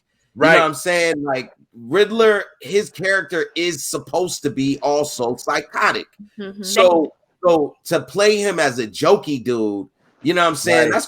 That's corny to me. That's real corny to me. He tells jokes, so I mean, he is the Riddler. Well, it's a psychotic thing. One more time for the guys in the bag. His whole thing is riddles. Riddles, not jokes. Riddles aren't jokes. Exactly. Okay. Riddles aren't jokes. But they're meant to still make you chuckle. They're like a bad dad joke. You're still gonna like. Most aren't. No. Riddles are not jokes. No, these are not, especially when your life depends on it. Right. Y'all never did a 5 minutes at an open mic. How many times have you seen the Saw movies and your ass laughed every time they had to go through one of their little like fucking riddles that they had to go through to like get out of their death things? How many times did y'all laugh? No, yes, that you laughed, and that's scary. Like nobody laughed when you were watching Saw and they were about to die and get ripped to shreds. I didn't never laugh once. Yeah, this is not the escape room, man. You laughed when you saw that pig head coming out of nowhere. You know you. I know your ass did. No, how many of y'all didn't laugh when the Titanic hit the iceberg? I mean, come on. It ain't going well for them. It is not going to go well for them. Look, at the end of the day, you got to keep in mind, like, a riddle is not necessarily meant to make you laugh. It's meant to make you think, right? Exactly. So that's what I didn't like about the Riddler. And I think that what you all are saying is exactly why I didn't, is because they tried to conflate the Riddler with the Joker. And even Mr. Freeze. Mr. Freeze had freaking like lines. Like you said something like chill. And you know what I'm saying? And like, like it was like, come on, man, this is corny.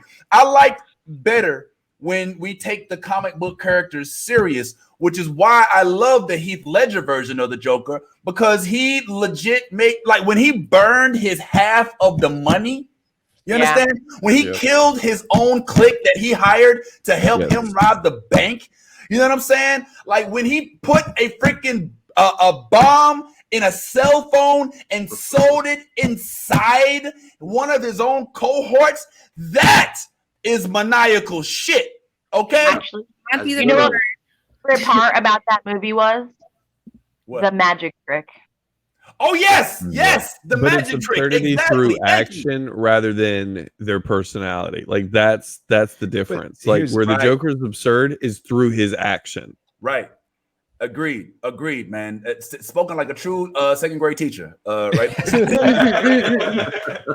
But I think I do want to say Mr. Freeze, I think, was also Batman and Robin. So Batman Forever was Two-Face and Riddler. Oh, Two-Face. Okay, my bad. I tried to erase it from my memory. Yeah, no. And Mr. Freeze was terrible. They did a bad job with Mr. Freeze, and I agree with that. But the Riddler was silly, and I think I understand your criticism, and I don't begrudge you that critic because he was silly. Like there was no joke. He put the suction cup thing on his head and was like doing faces and voice. You know what I mean? So it's like it was silly. And I was all for it. I was there for it. Sorry about what's up. Monty said, "Snap your fingers, Thanos, and let her back in." Nope. Hey, good time. All righty. I am too much power for one person. Iron Man. Well, here's the thing. Of the discussion, since we're look, I snap my fingers and I bring Monty back and I disappear myself. I do think that DC is starting to wake up a little bit and realize that they may have more than it's so weird to watch myself. That they may actually have more content in their villains than their heroes. So explains the Joker movie. Such explains the Birds of Prey. Such explains the Suicide Squad. And I truly believe with my whole heart that if they actually put their real life foot into a Mr. Freeze movie that was really, really, really, really, really well written, that it would do better than even the Joker movie. Because Mr. Freeze's storyline is so it's just enthralling. You have a gentleman who doesn't commit crimes because Gotham needs a better villain. He's trying to save his wife. Yeah, it's all about empathy. His wife is in a she's in a machine, you know, in the incubator thing that's keeping her alive. And he's literally trying to do everything he can simply for love. So you once again have a villain that you're rooting for, kind of like you did in Black Panther, where you were kind of low-key rooting for Killmonger, even though you're like, if you just stop killing random people, you know, we would love it. So you understood his plight. We understood his plight. Ty, bad Ty, you disagree? Yes. I disagree in the sense that you're making it out to seem as, you know, for us to be sympathetic to his plight.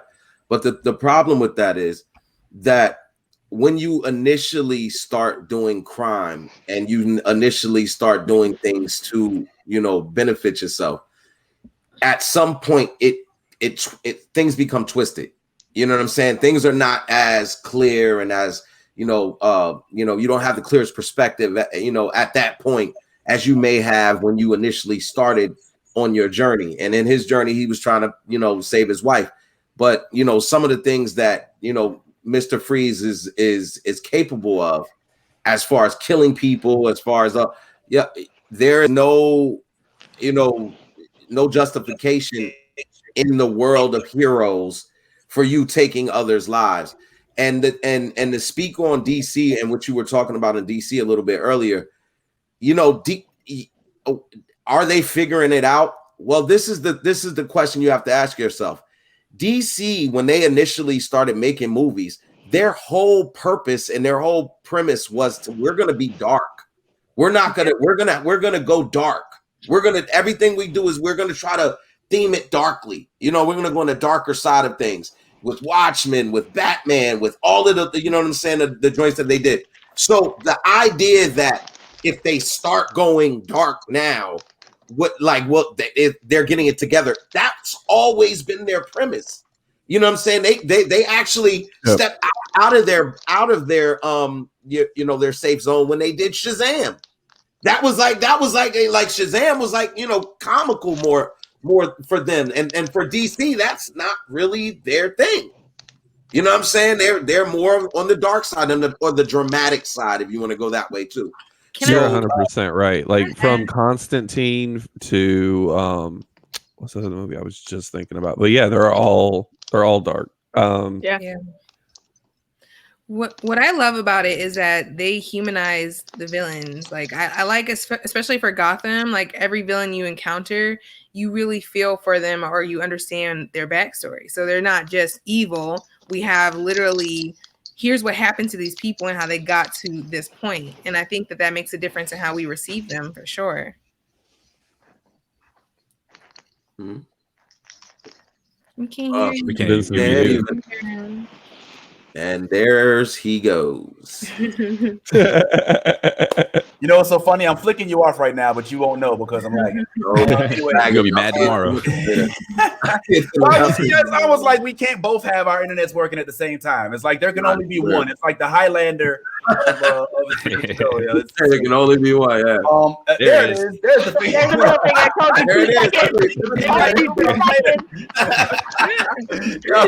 Anyway, I think that. Are you two in the same house? Yeah. Right? Sharing the same internet? I know, right? I could actually bring myself up here. It would start a big hubbub. But I could bring up my other self here, and we can sit here. There go like Yeah. So we'll have working me and functional me. What's going on here, brother? Over here, you know what I'm saying? Is it me or did it just get more R&B in here? I know, right? Hey. Anyway, so basically, as I sit here and get myself together, I think that DC has a few things in their arsenal that they could launch that could put them actually ahead of Marvel. I'm disappearing. Is this Back to the Future for real? Like, no. Oh, wow. I think that's a funny look, though, yo. Let me go ahead and run with that. Hold on. Let me do this. Hold on. This is What's your invisibility cloak? Is Wanda doing what she did to Vision events? Right? Yeah, right. I'm splitting up the hex right now. Oh no, you gotta keep using the other audio. How about that? All right, now I'm in. Catch you outside. And half of me is, I don't know what's going on. My picture is disappearing right here, guys. So hopefully, I get this done. Oh shit! Can you hear me? Fuck. Yeah. No, we're good. Yeah, We heard you you, should Mr. mute this Mouth. one and use the other audio. The MacBook is working. The other one isn't. Okay, well then let's get rid of the other one. Bye. There you All go. right, can you still hear me? Yes, I can see and hear you. All right. Well, let me hurry this song up before the clock, before the lightning strikes the clock tower at midnight tonight, and I disappear and go back to 1985. The fact of the matter is, Back to the Future reference for those of y'all who didn't know. Yas, there used to be this movie back in the day called right? It was this guy named Marty. We have the VCH. I literally have seen that movie all of the movies so many times. Dr. Stuff. I know who Doc is. I did a Doc reference the other day. Hold on, Marty, did you just say the VCH? I meant the VHS. Oh, I was about to say, don't start the shit, man. Don't start the shit. I'll throw a brick at you. Don't make me throw a brick at you. Where's my brick? I'll get a Lego and you're gonna get hit with a tie brick. Ty, you better be grateful you in a different area than her. All she gotta do is take off her flip flop and then turn into chocolate, and she'll throw it. Oh, bang! Hey, DC, you're looking for a That is villain. the mass destruction. Oh wow, yo, throw it! It should have hit Ty like it hit him from South Carolina. Hilarious, yo. Pop, pop, pop.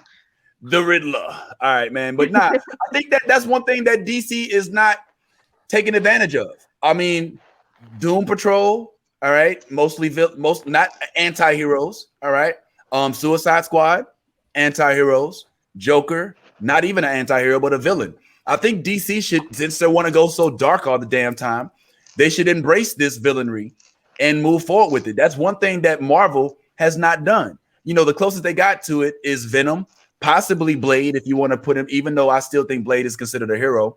But I think that they should lean into it. And I think that one of the best things that they could do at this point is to lean into a Mr. Freeze movie, since Gotham seems to becoming the center of the DC universe, as opposed to Metropolis.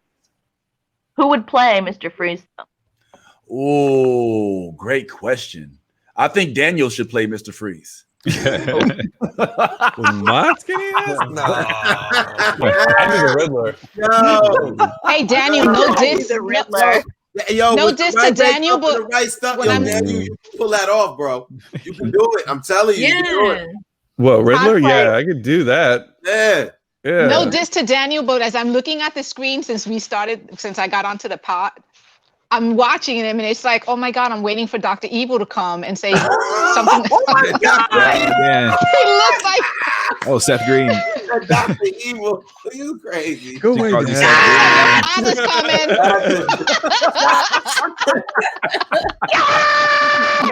Yo, oh my God. I'm sorry. Yeah, no, man, I can't be Mr. Freeze. Batman would no. break my arm off and beat me with it. Like, I know, right? You know who'd be a good Mr. Chewy. Freeze? You know who'd be a good Mr. Freeze? Go ahead. Remember Christoph Waltz, the guy from Inglourious Bastards? Yes. Yeah. He would be a good Mr. Freeze. Ooh. I don't know. Don't get, not playing the ages card, but I mean, he's getting a little up there. I think that DC may want to pick somebody who's a little more of an up and coming. Maybe Tom could not play. Tom couldn't cross over into the DC universe, could he? Like that Tom would be want to. Tom wouldn't want to. Tom's about winning. Oh shit! I'm just saying. Just being real. And ultimately, I was going to ask you this question, Vinny. Is Gotham really the center of the DC universe anymore? I mean, it feels like it. I mean, if you think about it, what Gotham right now is all over the place. Okay, Batman is still the leader. Batman is still considered the leader of the Justice League. All right, even with Superman being around, Batman is still the center of it. There's another Batman movie coming out. All right, with a new Riddler being cast. All right. Also, then we also have the Gotham series itself, which we know just can't just finished, but we still have Suicide Squad, which is one of the main characters.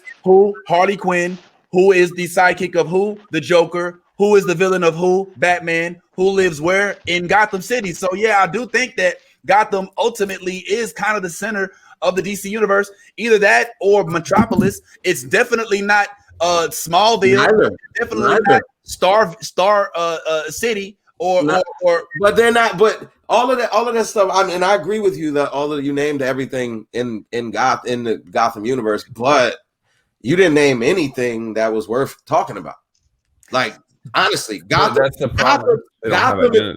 is over. So we're not even going to talk about that. There's no point because it's over. And when you mention Suicide Squads, every time y'all mention Suicide Squad, y'all talk about how trash it is. So you know what I mean? Then I heard when I was, going off the show, I was in the audience and I heard y'all talking about how HBOMax, you thought HBOMax was gonna, all of the shows were gonna be trash and it was gonna all of this, so my thing is, you're talking about Suicide Squad that hasn't come out. So again, we don't know what that's going to be about. You're talking about all of these shows that were trash. Gotham was not trash. What wasn't trash? Gotham definitely was not trash. Again, you're right, young lady, but that's over. We're not talking about that. Again, that's what I said. There's no point in mentioning it because it's not really supporting anything at this point. I'm talking about now. That's why I asked the question. I said, is Gotham universe really the center of DC? And the answer is no, because when you look at sales wise, even though Wonder Woman the second version was trash, the first version did more than all of that shit you just named. That's what I mean. Yeah. And then if you want to even go a step further, Shazam did more than all of that shit you just said. And then we got Black Adam coming right after that. So when you're talking about past stuff and future stuff that hasn't even happened. That's what I'm talking about. Like you mentioned the Batman movie. I don't think that's coming out for another year. Like, yo, like, so like. But see, Ty, I think you actually have a problem there. Like you're saying it like it's a strength. Like, oh, you see, Gotham ain't even the center anymore. But that's kind of an issue that they have. Like, if you think of Marvel doesn't have any of those key identifying cities, but you still think about New York, whether it's through the first Avengers movie or when Thanos comes the second time. Like, you think about the impact that it has. Like, Marvel has such a better, like, cohesive theme to everything that they do, whereas DC literally feels aimless from movie to movie. Like, you can see them responding to the criticism between the movies. Oh, you didn't say anything I disagree with. That wasn't the point that I made at all. So, but that, like, this, I agree with you, all the way with that, straight up, because my whole thing was DC is not going to get it right. I've said this many times. No matter if they're not going to get it right, it's sad to say, because I'm one of those people who grew up reading some DC comics. I was one of those people who wanted to see DC win. But when you see somebody sabotage themselves time and time again, after, like, Vince mentioned the Justice League, the only reason like in our realm, because we read comic books, we know that it has some significance. But in the realm of movies and everything like that, in the realm of cinema, they don't mean shit. The Justice League doesn't mean anything in the realm of cinema right now. They better hope and pray that this Snyder remix, which looks like the same freaking show, same thing with just a little, you just upgraded a couple of things. But I'm hoping it's dope still, either way. But ultimately, DC don't have nothing to lay their hat on. They don't. They really don't. Like, and you're talking about a Mr. Freeze movie. What? Like a Mr. I know you what? Like a Mr. Freeze movie for what? Like, nobody's clamoring for it. There's not like it's a bunch of people like, oh my God, I can't wait for this Mr. Freeze. Why hasn't Hollywood did a Mr. Freeze? No, that is not. Nobody cares about Mr. Freeze. You know why? You know who ruined it? Arnold ruined that for Mr. Freeze. He ruined it. His part in it, take him, call him, tell him how mad you are, but he's the reason. That's word. That's word. Well, ladies and gentlemen, Ty is back. Ty is back, red face and all. That's how I be. Here's the thing. Yeah, you know. Ty. Hey, yo, Ty. Nobody was asking for a Joker movie. Nobody was asking for it, but it won Academy Awards. You know what I'm saying? Nobody was really asking for a Suicide Squad movie. Fuck it. No, damn. My daughter just nobody was asking for an well, I don't want to say nobody was asking for it. I was gonna say nobody was asking for an Iron Man movie, but ultimately when they gave it to us, we were like, hell yeah, where has this been all my life? And I truly believe that that's what DC does wrong. They give folks what they keep asking for, but folks don't know what they want because they keep asking for the same stuff that's on the big that is most prominent, which is Batman, Superman, Wonder Woman, and another Aquaman. Which, by the way, we haven't even talked about the fact that I think they just fired the girl from Aquaman, who was supposed to be his love interest in the first movie. Which is another, cancel culture, so to speak, issue. But for the time being, man, I just don't think that we need to be giving folks what they're quote unquote asking for.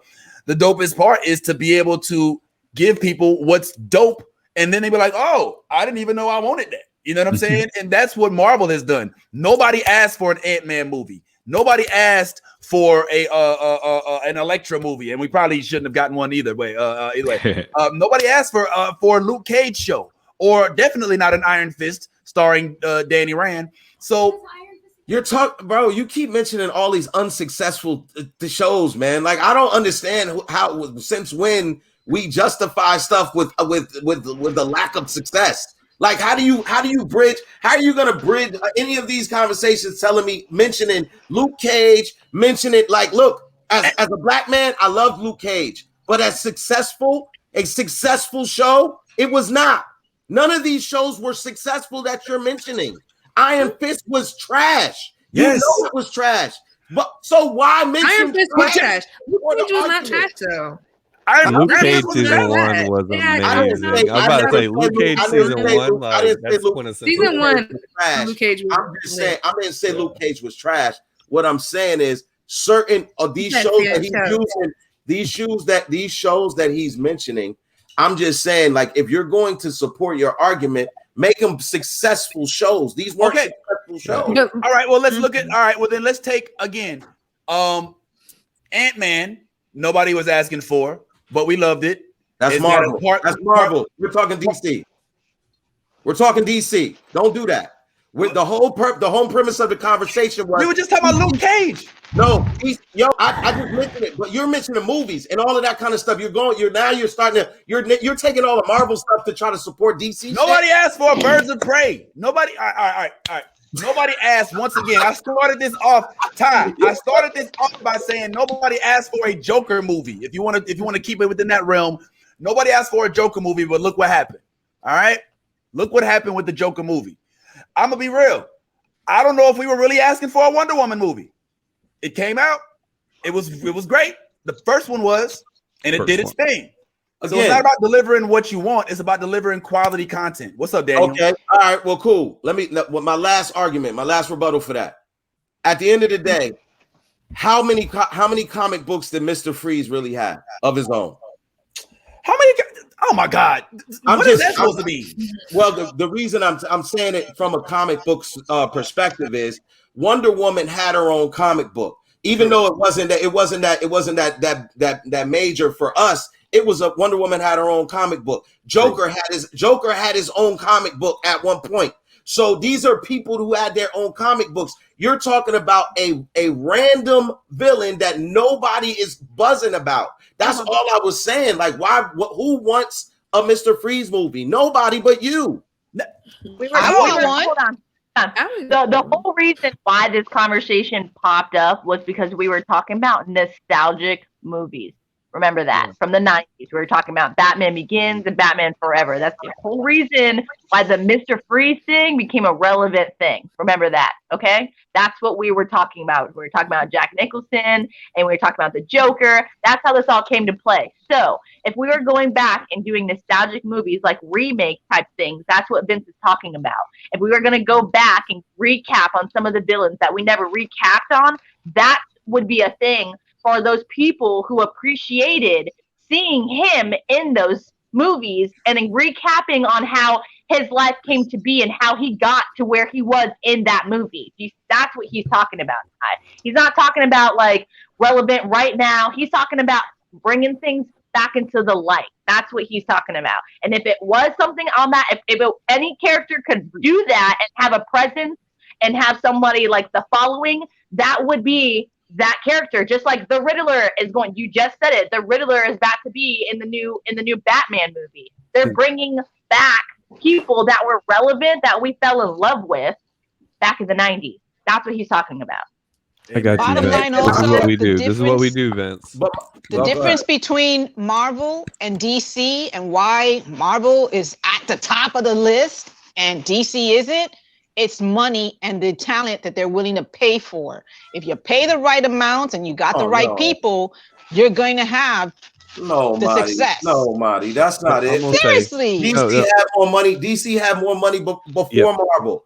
So that's not true at all. But they didn't have the right. They didn't hire the right people. What do you mean they hired Michael Keaton at the like literally? No, not the actors, the writers. The actors will take garbage and make it good, or take something good and make it garbage. But if you got a writer that can't write because they have no talent, you're done. You said I think they should do like Tim Burton. Remember when those movies became relevant, they were produced by Tim Burton. That's why those movies were such hits, of the fact that those actors were in those movies. That's why they were so like. That's why I go back and watch them, because I'm like, damn, like this is where it all started. You know what I'm saying? Like where my nerdness, like really like like when it came into movies and stuff like that. From the comic books, like that's where you're finding these relevant characters that you fall in love with, like you guys were saying. But you have to bring them back into life. Same thing with The Flash. Same thing with Wonder Woman. Same thing with Aquaman. Okay, we already know about Batman and Superman. We got that, but they're bringing people back into the light. Why the fuck, if we're going to talk about relevant, if we have The Flash, why the fuck haven't gotten a Flash movie? Like, let's be serious. You see what I'm saying? We have a Flash show, but we don't have a movie for The Flash. And that's the thing. I think with Freeze, you shouldn't even do a movie with him anyways. Why don't you do an HBOMax stream like they're doing with WandaVision? You remember WandaVision? We were all like, are we about to see her become a villain? Oh man, if she becomes a villain, that's like a really good like you could do that, not even call it Freeze, call it something else, and just watch this character break down in desperation trying to save his wife. I can dig it. I can dig it. I can dig that too, Daniel. I think that's a great idea. I got somebody. I think Disney heard you. I think I got somebody want to say something right quick. What was your comment, young lady? Okay, so earlier I heard someone say the difference between Marvel and DC is blah blah blah blah blah. The real difference between Marvel and DC is that Marvel is epic superheroes and more epic superheroes, and DC is depressing comics. What did she say? Depressing. The DC is depressive comics. Depressive comics. I would agree. All right. I don't see any lies. The lie detector shows no lies. But you know that like a comic that goes up to an open mic and it's all depressive stuff, just all self-deprecating. You're like, dude, that's not gonna work, bro. That is not gonna work. No, I do this all the time. All right, man. That is how it works. Like the Anthony Jeselnik of DC is like the Anthony Jeselnik of comedy. Oh yeah, you guys ever heard that guy? But Anthony Jeselnik will tell you it's a good joke. He'll tell you it's good. He will, and it's you go so up on bad. like, Like, I'm so shitty. Like, we're gonna believe you. We'll discuss definitely at the Tin Roof this upcoming Sunday, man. But yeah, man. At the end of the day, all ties involved. I just think that the thing that, again, just to kind of do the Marvel and DC comparison, which we somehow end up doing every week, the thing that Marvel did much better than DC was they brought non-prominent characters into the fold, which is what gave them their success. The 20 plus movies that added up to Marvel's Avengers Infinity War is what made Marvel so dope. It was the Ant-Mans. It was the Doctor Stranges. It was those movies that wasn't nobody really asking for that ultimately made Marvel so dope. So I think that DC is starting to get that message, which is why we're seeing a Joker, why we're seeing a Suicide Squad, is why we're seeing Shazam, Black Adam, or Shazadam, or whatever they want to call him now. So that's my point. I don't think that it's about whether or not DC should take from the most popular characters, because that's what they've been doing this whole time. And that's why you keep, complaining about the recycling of the Superman stories and why they have to find a black Superman, because it's like, yo, Superman is that's our bread and butter. So I think that they should lean into the obscurity, and they should actually, they probably will hopefully have Marvel-like success. But anyway, I digress. We were talking about originally what these movies that are upcoming, I think next Friday, if I'm not mistaken, right, Ty? For on HBOMax. So in addition to what we've already discussed in Suicide Squad, something else that I'm looking forward to seeing is Godzilla vs. King Kong. We've already done a whole segment on this. We've already talked about Space Jam.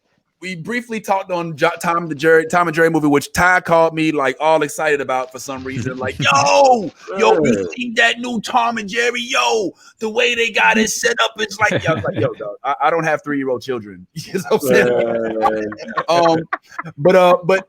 But one movie that we haven't really discussed, all right, in this long list of movies that is about to be dropped in this HBOMax dump, as I like to call it, is something I don't know if you all were privy to coming up, but I was, and that is Dune. Yeah. Oh God, no. Yo, I love it.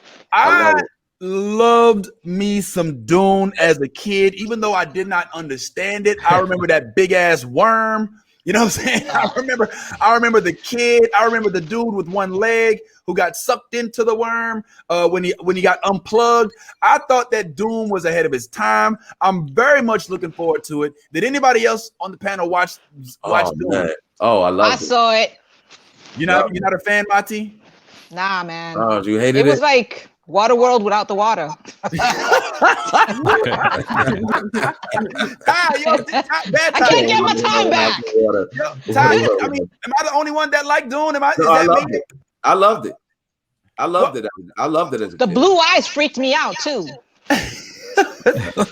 What's wrong with the blue eyes? Like, man, they were like, now it's okay. Back then, we didn't see stuff like that, so it was like, true. That's true. Ty, what was your takeaway from Dune? Like, why you and I the only ones that like it here, yo? Well, I mean, Dune was an epic. It was like an epic movie. It was like 3 hours long. It was long. It was a long movie. Yeah. So it was a lot to unpack. But if you did watch everything in Dune, it a lot of it, man, you could actually apply a lot of it to the times we live in today. But I thought the whole the thing about Dune was its storyline is kind of like that of the Messiah. You know what I'm saying? Like everybody, like in Dune, there's a prophecy of the one that would come and save, all of the, bring everybody back to, to the days of success and flourishment and all of that kind of stuff. And I can't remember his name right now because it's been so long since I saw Dune. But the main character, Sting? Huh? Sting? No, he's not the main character in Dune. That's what I remember. No. The main character in Dune is the little kid, right? Isn't it the little? Well, that's his sister. It's not her. It's him. He's remember the guy that drinks the water and his eyes turn blue. Yes. Yeah. Well, he's the main character of Dune, of that thing. But his sister is like what is she, a princess or something like that? It's bro, like it's been so long since I saw Dune. I just remember it being a really good movie, man. It was a really well, I think that what's our girl's Zendaya is in Dune this time around. So I'm kind of looking forward to see how they readapt it. And I think that Dune is one of those movies that deserves a reboot. So I'm looking forward to it. We won't dwell on it because half of us, because of things that we do in our spare time, don't remember much about what happened with Zoom. But we were also, here's another movie that I'm looking forward to. Conjuring is one of the few movies that I like that's creepy. So I'm looking very forward to that. Even though I'm not really a big horror, scary flick guy, The Conjuring is a smart. I thought they were dead, bro. I mean, like, I'm confused. The Conjuring is really starting to confuse me because 1 minute they're dead, the next minute they're alive. One minute they I don't know what's going on at this point. Like, clap your hands, Ty. Like what the fourth Conjuring, third or fourth Conjuring at this point? Oh, there's more than that. Like, because they've got little spin-offs now too. So it's like they're doing the whole Fast and the Furious thing. There's going to be like there's going to be there's going to be a Conjuring, and The Rock's going to be in it, and he's going to be like punching Jason Statham. Like it's a whole it's going there. Trust me. The Rock and that nun, they're just going to be hanging out, scaring people, talking shit. That made me do it. That's nah. Well, Conjuring's coming out. We've already had a whole show during there dedicated to Mortal Kombat, which I have a little story about Mortal Kombat, if it's okay. Oh Lord. So I don't know if y'all know, but Miss Sissy Stringer, who's playing Melina, you know what I'm saying? She she's gonna be playing Melina. So, I went and found her on Instagram, you know what I'm saying? And then, I didn't like do a slide in the third base type, but I did, I trotted ever so gently, respectably into the DMs. And I just was like, yo, you know what I'm saying? I see you playing Melina, you know what I'm saying? That's what's up, congratulations. And, that happened, Stop. When is the wedding? Is what we want to know.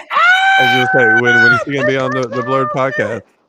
She responded. I mean, all she did was like the comment, but she reacted. Okay. Yeah.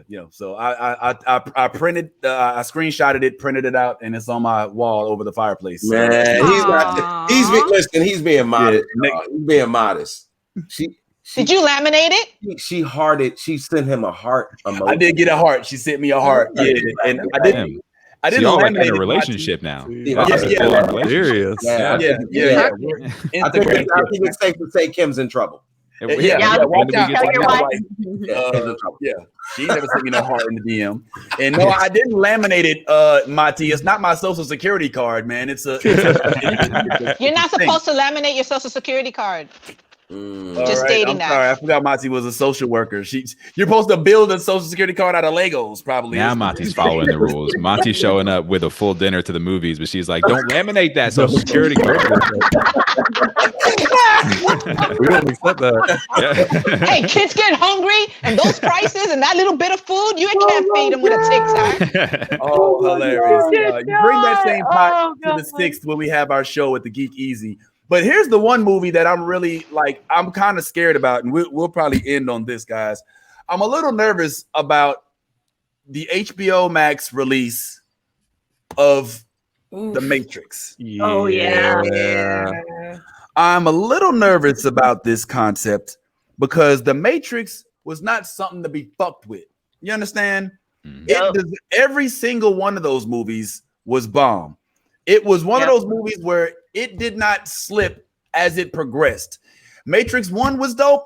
Matrix 2 Reloaded was even doper, damn near, I can say. The last one did take a little, it was a little difficult to swallow the whole concept of it. But each and every one of these movies was phenomenal. And I'm a little nervous about them rebooting Matrix, especially since it's not even a theatrical release. It's going straight to the DVD. I know Ty's happy about that. But what about y'all? I'm curious. Patrice, did you watch The Matrix, all 3? Are you up to speed on that? Yes, I did see all 3. I was excited that we are getting a 4th movie. I'm nervous because Lawrence Fishburne's not in there. So I don't know. That makes me feel away. Yeah, man. Just play Morpheus. Yeah, it's like, how you gonna do a 4th one without him as Morpheus? But go get Morgan Freeman. I know Kung Fu. I don't want God playing Morpheus, yo. But I love Keanu, so I think that hard pressed to go wrong. I don't know. I feel mixed feelings, but I'm really excited about it. I don't know. Daniel, did you watch The Matrix, bro? Are you a fan? Dude, I am hugely nervous. Like, I was a big fan, but here's my problem. Like, when The Matrix came out, that was a certain time. It's like a capsule. Mm-hmm. Time has changed. Like, an action movie now is fundamentally completely different than back then. Like, you remember all the jump cuts, like the boom, boom, boom cuts and all the CGI. Mm-hmm. You think of an action movie now, it's John fucking Wick. Long cuts, a lot of action right there. And Keanu Reeves was in both of those movements. You know what I'm saying? Yes. So you're going to be seeing this movie, and it's either A, going to be more like John Wick, where he's doing all of those different things, and you're going to be like, this doesn't feel like a Matrix movie. This feels like a John Wick movie. Or B, it is going to be like the Matrix, and you're going to be like, this movie doesn't really fit with us now. Like either one of those, it's gonna feel like it's out of its time. Either it's not gonna feel like what it's trying to be, or we're not gonna be able to like identify with it as much as we used to. You get what I'm saying? Oh, I agree 100%. I mean, I don't know, Yas, did you watch the Matrix movies coming up? Are you a big fan of Matrix, or what's your take? I actually I did watch all of the Matrix movies, and no lie, I was actually having this conversation with my fiance Austin the other day. I was letting him know, because I forgot what we were watching with Keanu Reeves in it, but I was just like, man, you know, if he's not in an action-packed movie, I honestly, like, I'm not saying I'm dissing him, but I can't watch his acting if he's not. And like, he was good in Hardballs, though. Yeah, you didn't like Hardball. Okay, so hold on. Thank you. That's what we were watching was Hardball. We were watching Hardball, and Austin was like, look at him. He's like, man, Keanu actually like his acting. Like, I think this is like the greatest like acting other than Speed. You know what I'm saying? Like I've ever seen. I was like, well, it was an action-packed movie, so I was like, technically, it falls into other action, packed movies. Like it just was kind of different. But I was like, Keanu's strong suit is only action-packed movies. So I don't know. I just want to see how this is going to play out, because I mean, as far as like acting goes, he's not the best actor. Yeah, but he's in Bill and Ted, and that wasn't action all the way. But you're right, but it's stoner comedy. You can't fuck up stoner I haven't seen it, so I can't comment. Like I haven't seen it, so I ain't gonna. I thought he did good in Constantine. That's not like completely action. Constantine, he was dope. He was dope. Okay, but that's I don't know. There's this very rare films where I'm just like, yay, Keanu's acting great. You know what I'm saying? Like it's just, I don't know. I can't like it's like watching another actor is what the heck is that guy's name right now? I can't fucking think. The dude is a national treasure. Nicolas Cage. Nicolas Cage.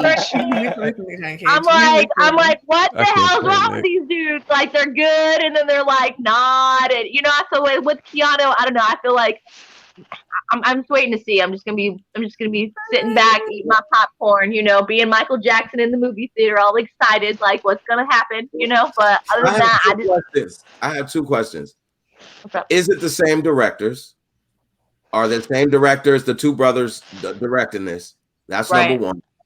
And number two, is y'all already said Keanu is playing Neo, right? Mm-hmm.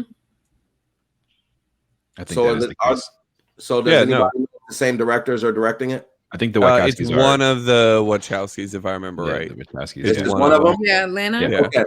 Lana. Okay, so it is one of the original directors, right? Mm-hmm. Yep. Okay.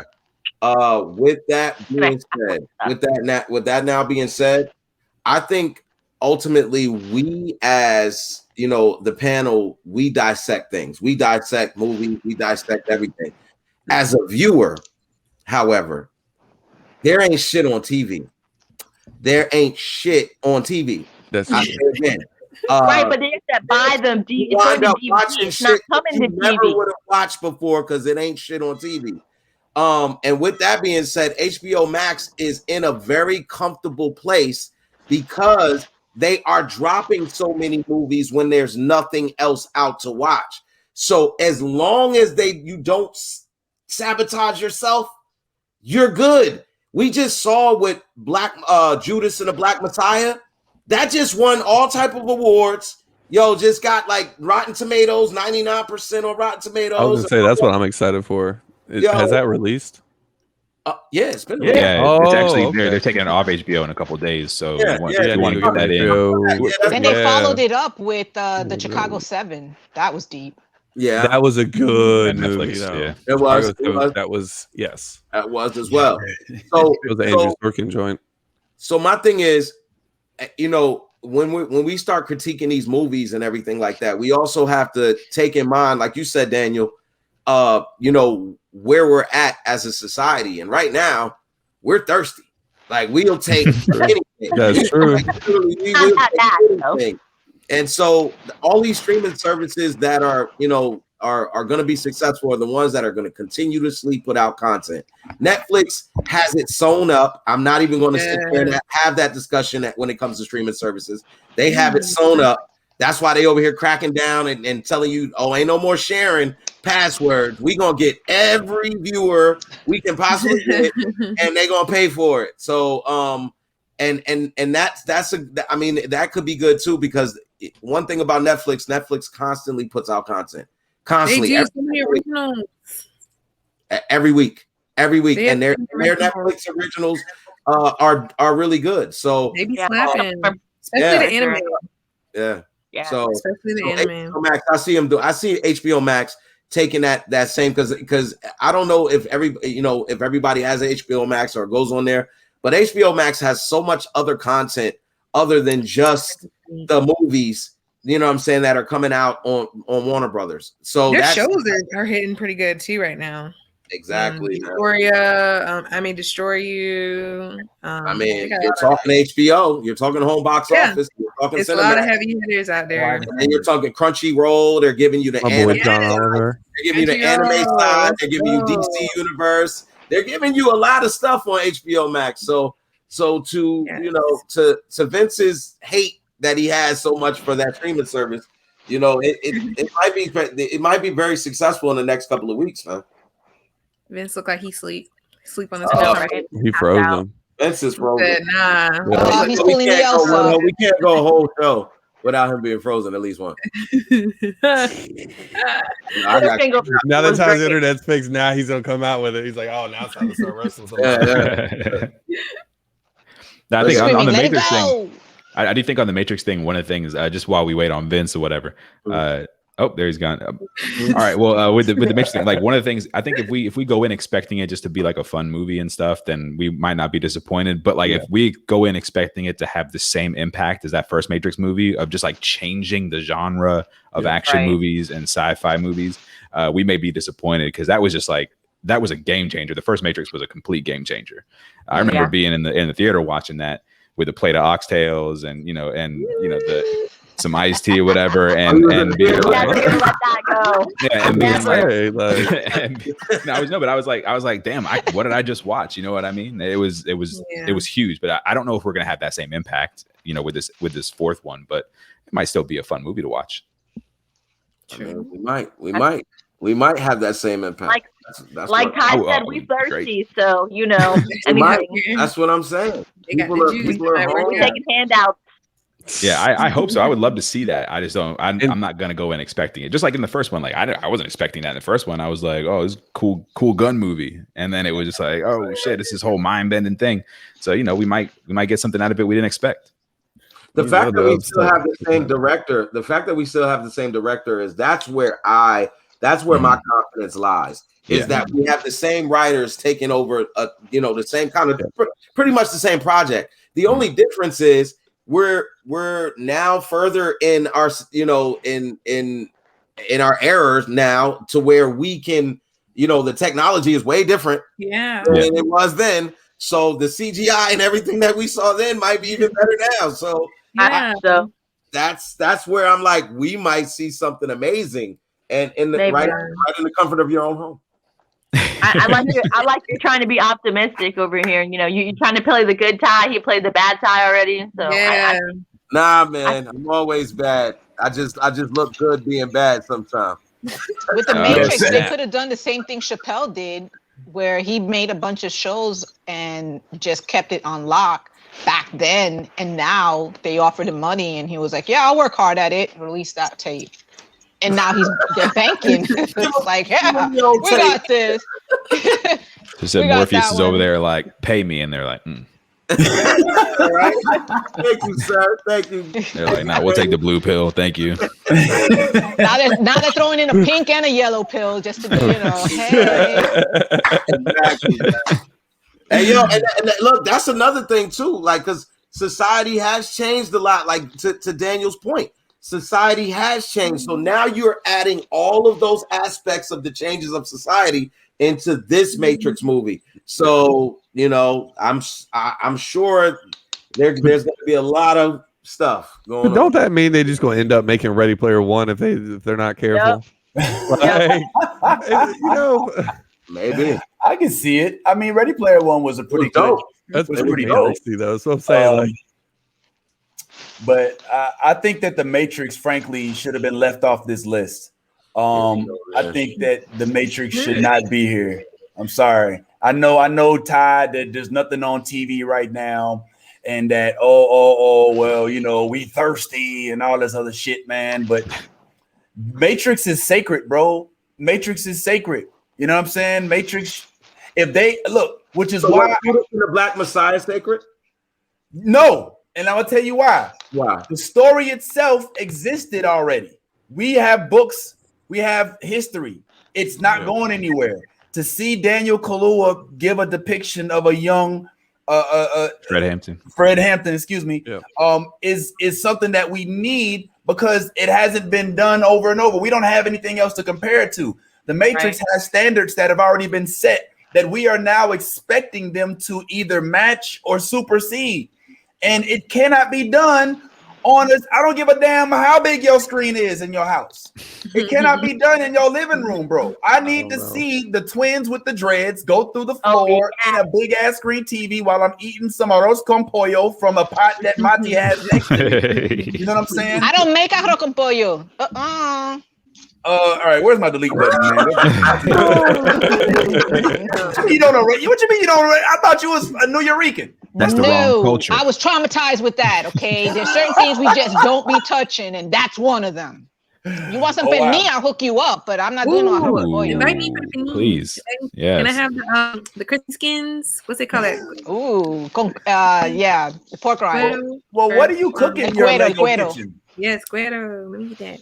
Well, anyway, my point is The Matrix, bro, is one of those sacred movies. Like, would you really, what we've learned is that you can take elements of a movie and its culture and then put it on a streaming. Oh, okay, all right. Is that are you cooking Tigger rice? No, this is my spirit animal. Oh, the tiger. Ta for now. We'll wait until Tigger gets canceled for. Don't even go there. Shh. Yeah, Winnie the Pooh is trying to find a pair of pants because his crop top is a little too short. His tail was erect this whole time. Karen finally called. She was like, "I don't want my son hanging out with that pedophile little bear with no pants." Mushu don't wear clothes either. They better not attack him. Yo, look at this, man. Look at Mati giving us the low-key Lego art auction. All right. I was about to say, I was like, I love this right now. Like, man, you visit my Etsy store. $6 of cryptocurrency and maybe some Robux, some V-Bucks. You don't even know what that is, yo. That's the kids do all that. But anyway, man. The kids are really into all that. I don't think that I can't see this Matrix being good, bro. There's no way. Like we haven't even heard. We haven't even made enough. So negative. Yeah, there's no way. You sounded like somebody I remember hearing about the whole black and white. Maddie, it's HBO Max. He just hates HBO Max. It's anything that they put out, he's hating on. I watch Stars because of Outlander. I'm hooked that way. Yeah, man. He just hates on that day streaming service. He thinks that somehow they are like really detrimental to the theater scene. Like, the streaming services, they don't need to be around. He's like an old man who I bet you if they offer him a contract to do a 1-hour comedy show, he'll change his song. Yeah. No, if they did, it would go on right after John Oliver. Every week. I don't hate it. I loved his dark creation, his dark materials. I loved I'm watching Lovecraft Country is dope as hell. I loved Watchmen. Okay, so don't you put that evil on me, Ricky Bobby. I loved HBO Max. I'm not tripping on HBO Max. I'm not tripping on streaming services. I'm tripping on classics being brought to a small screen that deserve a big screen release. And that's what HBO Max is doing here. And I'm not mad because I get it. We're in a pandemic. And I understand that it's necessary, especially when we don't have much to watch, because we don't, gone are the days of Family Feud and Price is Right and TGIF and Golden Girls and Cheers and Thursday Night Comedy with Bill Cosby and the Fresh Prince. You know, now we watch streaming services with the family to keep afloat, and even anime. Like we watch anime. Me and my daughter will sit and watch, you know, the X-Men Unlimited and these different anime shows, including, you know, My Hero Academia and stuff like that. So I mean, I get it, but Matrix though, bro, Matrix. All right, Matrix, man. All right, like so you're saying Vince is like, so Vince is bigger is better, and Ty is, it's not the size of the screen that counts, it's how you use it. Exactly, that's 100% the argument. That's 100% the argument. Not true at all. I mean, but it's, remember, I'm doing big screens over here. yeah, hey Ty, I agree, man. I'm not saying that your screen isn't adequate. I'm saying that, like, you know,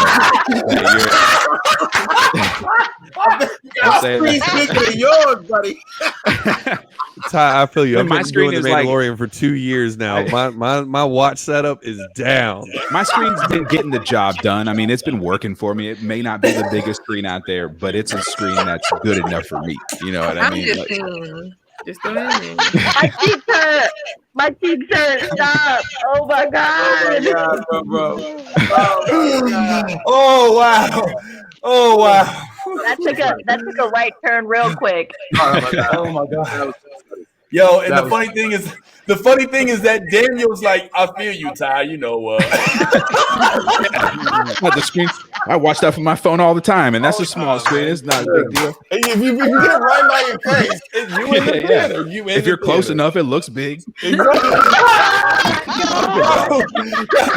Lighting and angle. Like, I mean,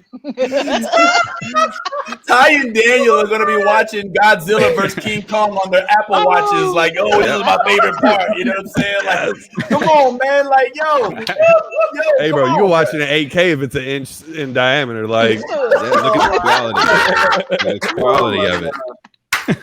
I cannot. I'm telling you, Vince. Look. Listen, and you know what's the sad part, Vince? And I hope this doesn't happen. I really do.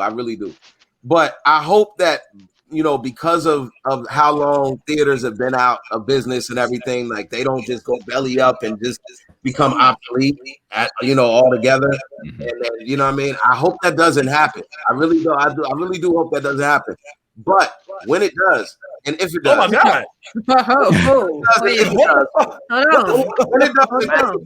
when it does, and if it does, oh my God, no, you can always come to my house because mine will already have been set up, which means I'll be like, you know, ahead of the curve.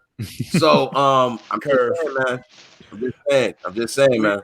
70 or better. I feel like it wouldn't be the worst thing if the major movie chains got broken up. Like, if you think about it, and then like think about COVID right now, as we haven't been able to go to those huge places, other people have started making their own little communities, like little drive-in theaters, or you know, people having watch parties and stuff. Like, I think as the big movie theaters go down, we'll have more of those small businesses, so you'll give more opportunities for other people of color to have, you know, a movie theater, and that way we can see different types of films. And I just think it's going to be better if it's not 4 major companies that have theaters around the entire country, and that we're beholden to them. They need to bring back the drive-in. What he's saying is that shit ain't never gonna be obsolete, my nigga. I mean, it's gonna get reinvented though. It's gonna be, yeah. IMAX. Give me that IMAX. I want them to bring back the drive-in theaters. I mean, we got one here, Marty. We gotta drive in the theater here. I'm not driving to Lakeland to get bit up by mosquitoes. Go watch a movie. I don't live in Lakeland. Where at? Yo, I live in South Carolina. He's in Metropolis. Dude, you're in. I'm not gonna drive 5 hours to go see a 2-hour movie, so I can drive 5 hours back. They have a couple in Florida, Mom. You just have to Google them. There's one in DeLand and stuff like that. It's a little bit of a drive, but they don't have any. They're a little pricey though. Like the last DeLand is the cops don't believe in masks. Like, I don't need you to pull me over. The last one I went to was in Hawaii, and that was like the best because you see these little cars, like Vince likes to call, you know, the little clown cars, and you can tell that there's a lot of people coming out of these little Volkswagens or these little Datsuns because the way that they were riding, you saw the sparks coming from the bottom from the weight, and there was only 2 people in the car, and they were paying $5 each to get into the movies. Yeah. And then the car would just open up and this posse would come out. Yeah. But I missed the drive-in. Yo, the driving is dope because we pay $6 to go into the drive-in. You see 2 movies. You see two full-length movies for $6. Wow.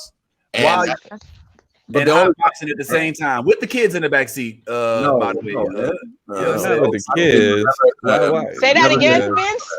I say hotboxing at the same time at the drive-through, which is something that the kids do. You know, with the marijuanas. I can't. But anyway, yeah, man. That I think is disappointing. And I got the feeling that Ty and Daniel are going to be just fine. You know, I actually have hey, Daniel, watch party, man. Watch party, bro. Yeah. That's a good way because we can invite people and watch at the same time. Yeah, we could do a watch party. Look, hey. What you set up the live? There it is. Let's go. Look, hey, Tyrone, you down for the watch party? We know Vince isn't gonna come, but you down for the watch party, bro? I'm down. Like, you down for a watch party? Let me know the date. See? Here we go. Yeah, guess what, Vince? You didn't get picked. Oh, my bad. Oh, okay. Well, anyway.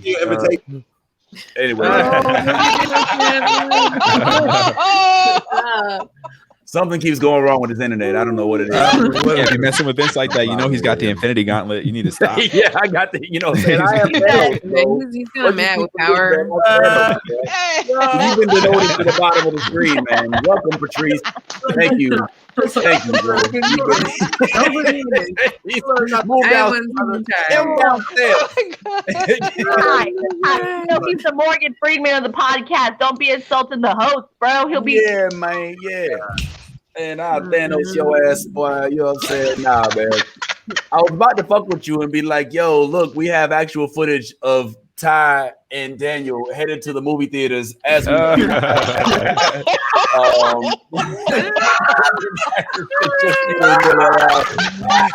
out before they head out to the theater, you know, just want to make sure that we got Hey, I'm saving the world over there. You to the see that? movies, guys, to the drive-in. Hey, we're headed to the drive-in. Hey, look, give me some popcorn while I'm watching it out of an asshole. Hey, Daniel, you want to go? Yes, I'll just pop on your ass. Hold on. My question is, who's who? Like, is Ty on the back of Daniel or Daniel on the back of Ty? Right? Who's the top? Isn't that the question? Who's the top? Which one of you is the top? I'm not neither. Or is it who's the pitcher? Is that the question? Is it who's that would break me? Nah, man. Watch out, man. Y'all about to get us canceled. You know what I'm saying? Y'all don't want to have. We're about to the LGBTQ. Yeah, watch out, bro. You're gonna put us in the same category. All right, guys. Look, we've exhausted a good chunk of time, and it doesn't even feel like it. Which is what I love about this platform is that it don't feel like. I mean, I don't know about y'all. You know, with some minor, you know, or major internet complications, it doesn't feel like we've been here this long, but we have. I mean, I would not have lasted this long if this was a church sermon.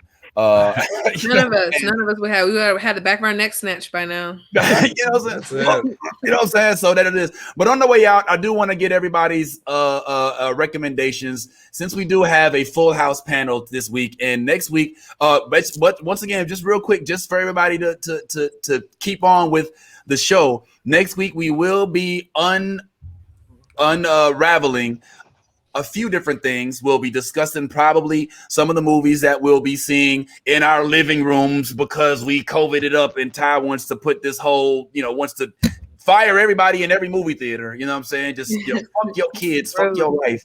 We'll probably be unpacking a little bit of Godzilla versus King Kong. We're going to probably unpack a little bit of this Suicide Squad. We may touch on Space Jam. We may touch on Mortal Kombat. Matrix, I think, is going to deserve its own entire show. We'll see where they are with regard to Space Jam and the Looney Tunes. But the one thing that I definitely know we're going to be speaking about probably the majority of the time is going to be the obvious Marvel release of Falcon and Winter Soldier, which I still think is going to be a Lethal Weapon callback. I spoke with D. Russo, and as he said when he was on the show, that he believes that this show, I mean, not believes, but he says that this show has the highest budget of any TV show ever created. So that gives me some hope that it actually isn't going to suck. But I don't really know. But this is also another example, Ty, of Marvel being astute enough to put together a show based on characters that didn't nobody ask for. And we're probably going to end up liking it because there's no standards of which to meet. But having said that, you all are in your own universes. I'm in my own universe. We all have things that we watch and we enjoy. So I would like to, before we go, just get y'all to give us some recommendations on what you're watching and what you think others should as well. We'll start with our guests, especially our esteemed first guest who is here for the first and hopefully not the last time. Daniel, thank you so much. Bro, are you watching anything right now that you could recommend for the folks that are watching, or anybody who happens to be in a show hole, as they call it, and looking for something else to watch, or you just so busy with the kids? I'm in a show hole right now, man. I'm in between WandaVision and Winter Soldier. I'm just waiting on Winter Soldier and Falcon. I'm just hoping whenever it happens, we don't have Bucky like the first episode. You know, I knew Steve longer. I should have had your job. Like, Bucky, man, how long did you spend in Wakanda? Your first action back in the United States is to take another dude's job. No, dude, sit down, Bucky. Slow down, Bucky. Like, as long as it isn't that, then I'll be good. All right. Fair enough. Patrice, I know you are big on Bridgerton, other stuff. Yeah, I mean, but what's popping, man? If you have not seen Bridgerton, get on your game. It's fire. Lupin is actually really good. If you've not seen Lupin on Netflix, please get in The Gentleman Thief. It's lit. I can talk about that today. Anime, The Promised Neverland is actually pretty fire. Also on Netflix, first season, second season on Hulu. What else am I watching? Oh, what's that one? The Promised Neverland. The Promised Neverland. Yes, it's an anime that's on Netflix and Hulu. But the first season, I don't know. The first season's on Netflix. The second season is on Hulu. It's probably all on Hulu, but it's really good. Okay. Orphans that think that they're going to be adopted and actually are just being raised to be eaten by demons. Oh my God! My daughter watches. It's really good. That doesn't sound like a kid. What is it called? Hold on. What is it called? The Promised Neverland. The Promised Neverland. That's animated joint, right? Yeah, that's anime. It's actually, but it's really good. The way they set it up, it's set to be more suspense based. Okay. But I enjoy it. I wasn't even sure if I was gonna like it because episode 1 it's insane. But it's good. Okay.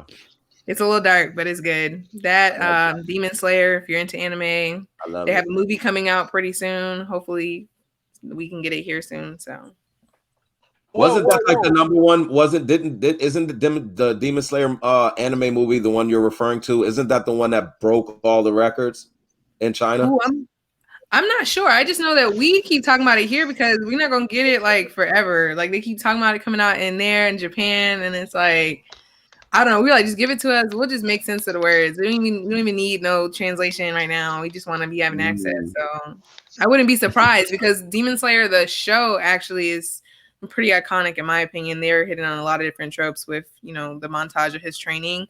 I think they did some pretty cool stuff there. So Demon Slayer is pretty good. Yeah. Yes. What's this about a show? Promised Neverland. The Promised Neverland. Yes! See, child approved. What's that show about now? Oh. So, if you have your children watching, get them away. Get them away. Move them to a free, please. Vince, you failed so it talks about it starts off cute. It's a little orphanage. It does start off cute. Mother and a bunch of 36 kids, 46, 80 million, who knows? There's a team: Emma, Norman, and Ray. They all sit together, and then one day they have to take an exam or something like that. When they take the exam, it tests their brain strength or whatever it is. It's like middle school struggle. I don't know. It's then later you get to be adopted. Well, adopted. And, being adopted. You go to a certain kind of gate. Well, not a certain kind of gate, just a huge big gate. It's like 12 feet tall or something. It's like a wall, big wall around it. No, I'm trying to explain. Well, I mean, wrap it up, man. When you get adopted, you get eaten by demons. There. And that's what you're watching? Yes. Yes. All right. Well, at least I know. With the title, what did you think they were watching? Promised Neverland sounds like Pleasantville. Yeah, that doesn't sound like Peter hell. Pan. Very misleading. No. Episode 1 kills that for you. Instant. Like when you get to episode 1, I'm not gonna say what happens, but you like, we really doing that, kids? We really doing that? Okay. Where's episode 2? I enjoy it. Like, is this like all right? But is this Promised Neverland? I saw it on Netflix. It sounds like it. It doesn't look like the typical anime. It looks like more of a sketch drawing cartoon. You know what I'm saying? Like it doesn't like it. It looks. I don't know. Am I wrong? Is it more vivid than it looked? Because I guess we're gonna be watching to find out. Yeah. Well, animation style wise, it's not like, I don't think it's like the best. They do have that weird, but I think it's on purpose. Like they have that weird, like, I don't know, voidy look to them sometimes. But I think it's because of the suspense aspect. So when certain things happen, they'll just turn and cut to the camera and be like, and you be like, oh my God, like it's like a creepy factor. So I think it was done on purpose to have that low animation style.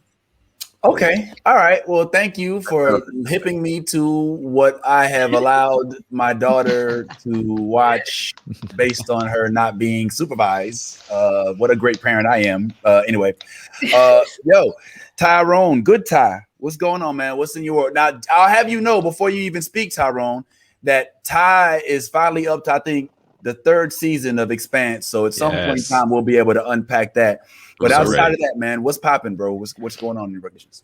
Yeah, a couple things. I actually started doing a rewatch of the old X-Men animated series, and that actually holds up better than I thought it would. I'm having a good time going through that show and just kind of like catching all those old stories and seeing how they introduce characters and stuff. I recommend a rewatch on that one. If you're a gamer, the Avengers game is awesome. It's Hawkeye is about to be released for that on Thursday, so that's that's free downloadable content. Wow. And a new story to play and stuff. So get on that Avengers game if you like video games. Catch me on PlayStation. I'm on there. You got a handle. You want to shout out where we can send you spam? Hit me up. DM me. Catch me on Facebook and DM me. I'll decide if you get my screen name. I don't want to be out there. I want to be out there giving people, because I don't just play with anybody. So you have to pass a test. There's an audition phase if you want to be an Avenger in my team. You get the whole like, congratulations, kid, you're an Avenger. Like you get that whole thing. Like you got to work for it. It's like a thing. What if we got costumes though? Oh, then that's definitely a leg up. Like you're already doing well. We're in, Yasmin. There you go. Okay. All right. What's going on? All right. Well, then let's go back to Mati. Any recommendations? Obviously not arroz con pollo. But what else is going on in your world? I'm catching up with Snowpiercer. Yes. Good show. And I'm like, oh, what the hell's going on? And I did see The Amends on Netflix with Will Smith as a host, which totally like blew my mind, because had they taught history and about the Constitution and all the amendments and everything, the way that they explain it through this series, we would know so much more. If they taught it like that in schools back when I was in school, I would have paid attention more to what was going on. So with that being said, everything that they're doing with this cancel culture stuff, it's like that whole blue and gold dress thing. They're throwing something at us to distract us because something else is going on that we're not paying attention to. And we need to look behind the curtain and check out what that man is doing, or woman. Wow. Or persons. Okay. And Snowpiercer is really good, man. I think the lead actor, he's getting better. I like them better in Hamilton. Yeah. I don't know. He's a little. I don't know. He doesn't give me the ferocity I think I need in a character's role that is. But I think that the storyline is dope, and I'm glad that they kind of veered away from. I mean, I don't want to say veered away, but cannibalism isn't the center focus of the story like it was in the movie. But anyway, all right. Well, let's go with Bad Ty, who's over there in the dark, lurking, looking like Police Academy Under Siege. Yeah. what's going on, homeboy? What you recommend, man? And then we'll go to you. I'm gonna go ahead and recommend this. I just started watching it, but I'm just recommending it just because it got my boy Tom Holland in it. But HBO Max, you know, the spot that Vinny hates. It's fake news. Yeah, HBO Max has a new movie called Cherry. It's starring Tom Holland. He plays a robber. It's more of a narrative type story because he's kind of like telling the story as the movie goes on. But this is not your typical Tom Holland, Peter Parker Tom Holland. This is curse you out Tom Holland, might F your chick Tom Holland. Wow. You know what I'm saying? So yeah, man. That's one. Let me see. Other than that, yeah, I'm with Monty on Snowpiercer. Yeah. American Gods. I'm American Gods. Put that out there, man. American Gods. Check that out, man. And if you haven't, man, I don't know what's up. And Snowfall. Snowfall is lit. I'm telling you, watch Snowfall. Okay. So Snowfall is pretty good. Yes. What you watching nowadays, my mama? I've just been I don't know, last episode we started talking about Avatar and all like you know the shows. So I've been actually going to recap on my Fire Stick, and I've been watching all the Legend of Korra. I know you said you haven't seen Legend of Korra, but I think you should watch it because it's actually like dope. She's more badass than Aang, so I think you should definitely check that out. And it shows a lot of her struggles as being Avatar and having all of these powers, and like you know how she goes through all of these learning experiences, with being the Avatar and all that good jazz. So it's actually really, really cool. So I've been watching that, and I just started watching Snowpiercer. And I also just started watching the series Watchmen. So those are definitely good ones to check out. I definitely think you guys need to also check out. I just finished this docu-series, and it's a limited one, and it, no lie, blew my mind. Murder Against Mormons, or Murder Amongst Mormons. I want to see that. That shit was nuts. I definitely recommend watching that. I was like, what the fuck? It was pretty crazy. So definitely watch that. I mean, it's not too like ridiculous on their like religion and stuff like that. It is, but it's on like more of how this one man's like story and how he was connected with like their big church that they had and everything, and how like corruption can play into real life. So I definitely think you guys should check that out. It was an intriguing story, and yeah, it was pretty mind-blowing, I'm not gonna lie. So those are my recommendations. Okay, all right, these are all good recommendations. I'm gonna try to check them all out. Some of them I'm already watching, so some of the work doesn't necessarily have to be done. I am going to recommend a few things, some of which I've already mentioned. As I mentioned last week, I think I talked about the fact that there's a show called For All Mankind. Now, I'm not, I'm a big space geek. I worked at NASA up in Maryland for a little bit, and I'm kind of suffering from withdrawal from not being able to go and see the pictures from the Hubble spaceship, from the Hubble telescope. And this kind of gives an insight to what goes on behind the scenes at NASA. A lot of it is extremely true. I mean, I wasn't in the war room. Again, this is Greenbelt, not Kennedy, so I didn't actually get to see and help people. I just made circuit boards, but I'm a big space geek, and to see them like give a realistic imagery of what it's like to be on the moon, to see a sunrise from the surface of the moon, to look at the Earth as a small blue dot, as opposed to it being this thing that we live on, and look out at everything else, and to see the complications that an astronaut goes through while in space just to make sure that they can get back to Earth and don't float off and go into obscurity. I think it's really, really dope. And not to mention how the astronauts themselves, because they're being so heralded, have to maintain such a clean lifestyle, because only one thing it takes to ruin not only their lives, but the reputation of NASA. Because they represent, if you all remember back in the day, this lady went nuts and like drove in a diaper from Texas to Florida to cuss out her man. There's so much stuff that goes on in NASA that we don't really know about. So For All Mankind, which stars old boy from Altered Carbon, and he was in Suicide Squad as well, and he was in Hannah. Is pretty dope. But I'm going to recommend the Netflix, even though they're not new, but I think they just got put on Netflix the X-Men anime series, as well as the Wolverine anime series and the Planet Hulk animated series. These are pretty insightful, and dare I say that they're probably going to be fodder for the upcoming movies, especially the World War Hulk movies that we're more than likely going to see in the next few years.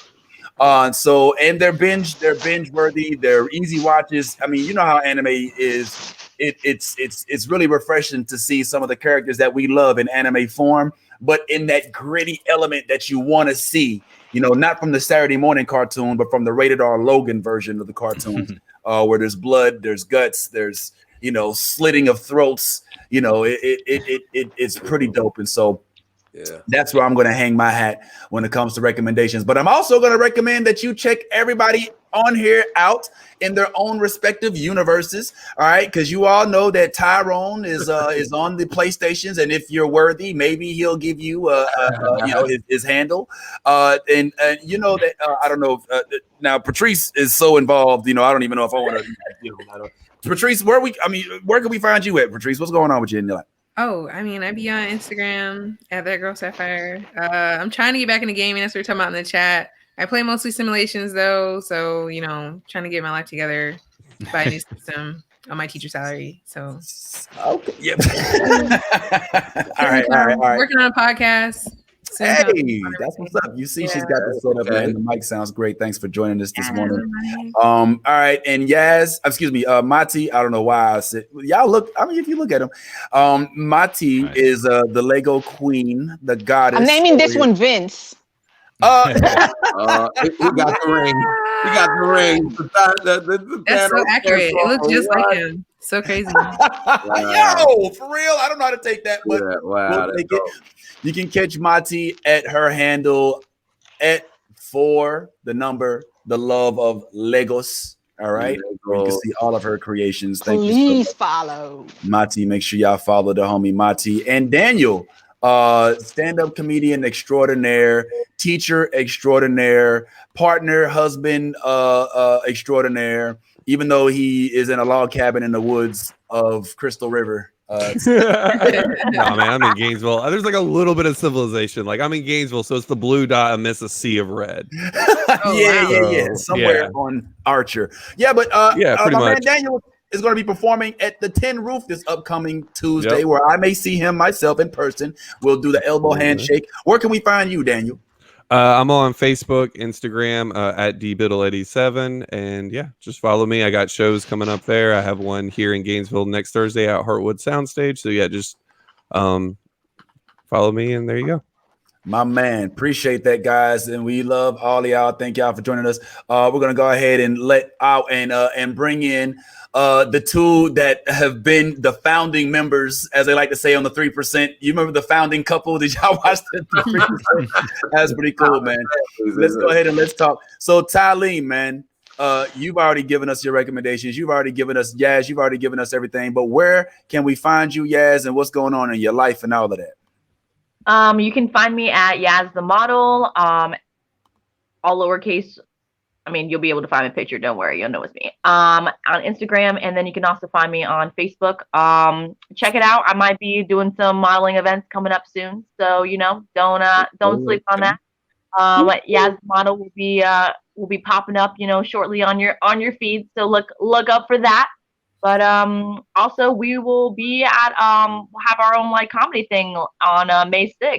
So I'm super excited for that. So yeah, I was gonna bring that up. That's right. What she's talking about is our May the 6th live event at the Geek Easy on 436, right at the corner of University Drive. We'll have the flyer up here next week. We've got plenty of time, but we don't have a lot of seats, so reserve them now. Masks are mandatory. Dare I say, Star Wars masks are mandatory. So whether it's a Boba Fett, whether it's a Mandalorian, whether it's a Stormtrooper or a Darth Vader mask, masks are mandatory. Ty, where they can find you, homeboy? Yo, you can find me on Facebook, Tylene Robinson. You can find me on Instagram at Ty Briks 41, or you can find me peeking in your window late at night. Ew! Like, yo, bro, creepy much. All right, man. serious when he said that, licking your lips like LL Cool J and everything. You know, that looks super It's the bad creepy. guy, man. It's what the bad guy do, man. Yeah, Ty in your LePew. window. Right. In your window. You see what a lot of people don't know. Like what a lot of people Little Nicky? He's the dude that pretends to be a bird. You see that movie, Little Nicky? No? Little Nicky with Adam Sandler? Yeah, you're the dude in the window that's like the bird when the mom is getting dressed, you know, like, I'm a bird, caw, caw, and then you get sent to hell and you become, you know, the dude with the boobs on your head. Nah, he's a funny guy. I'm a bad guy. That's not the same. We're not the same. All right. We're not the same. Whatever. All right. Well, I appreciate you guys as always. Thank you, Ty, for popping in and popping out and doing your little disappearing act whenever you could.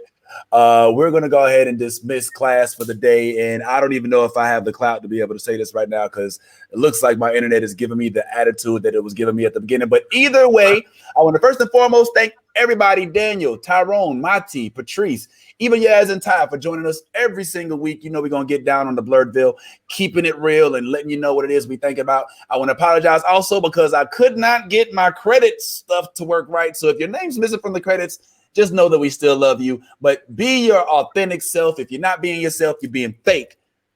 Remember that and take that with you wherever it is you go. And like I always say, what matter what I gotta get this part down, man. Wherever you do in life, don't hide it. Go ahead and let geek flag fly. Ow! Fighter 2, I just really hate Zangief on me, Ken and Ra. I find it hard to be Blanca, keep a wee ninja hanging and the uncle album banging. If you negative in energy, then stay out the vicinity. Yeah, them niggas over there. Yeah, now look at what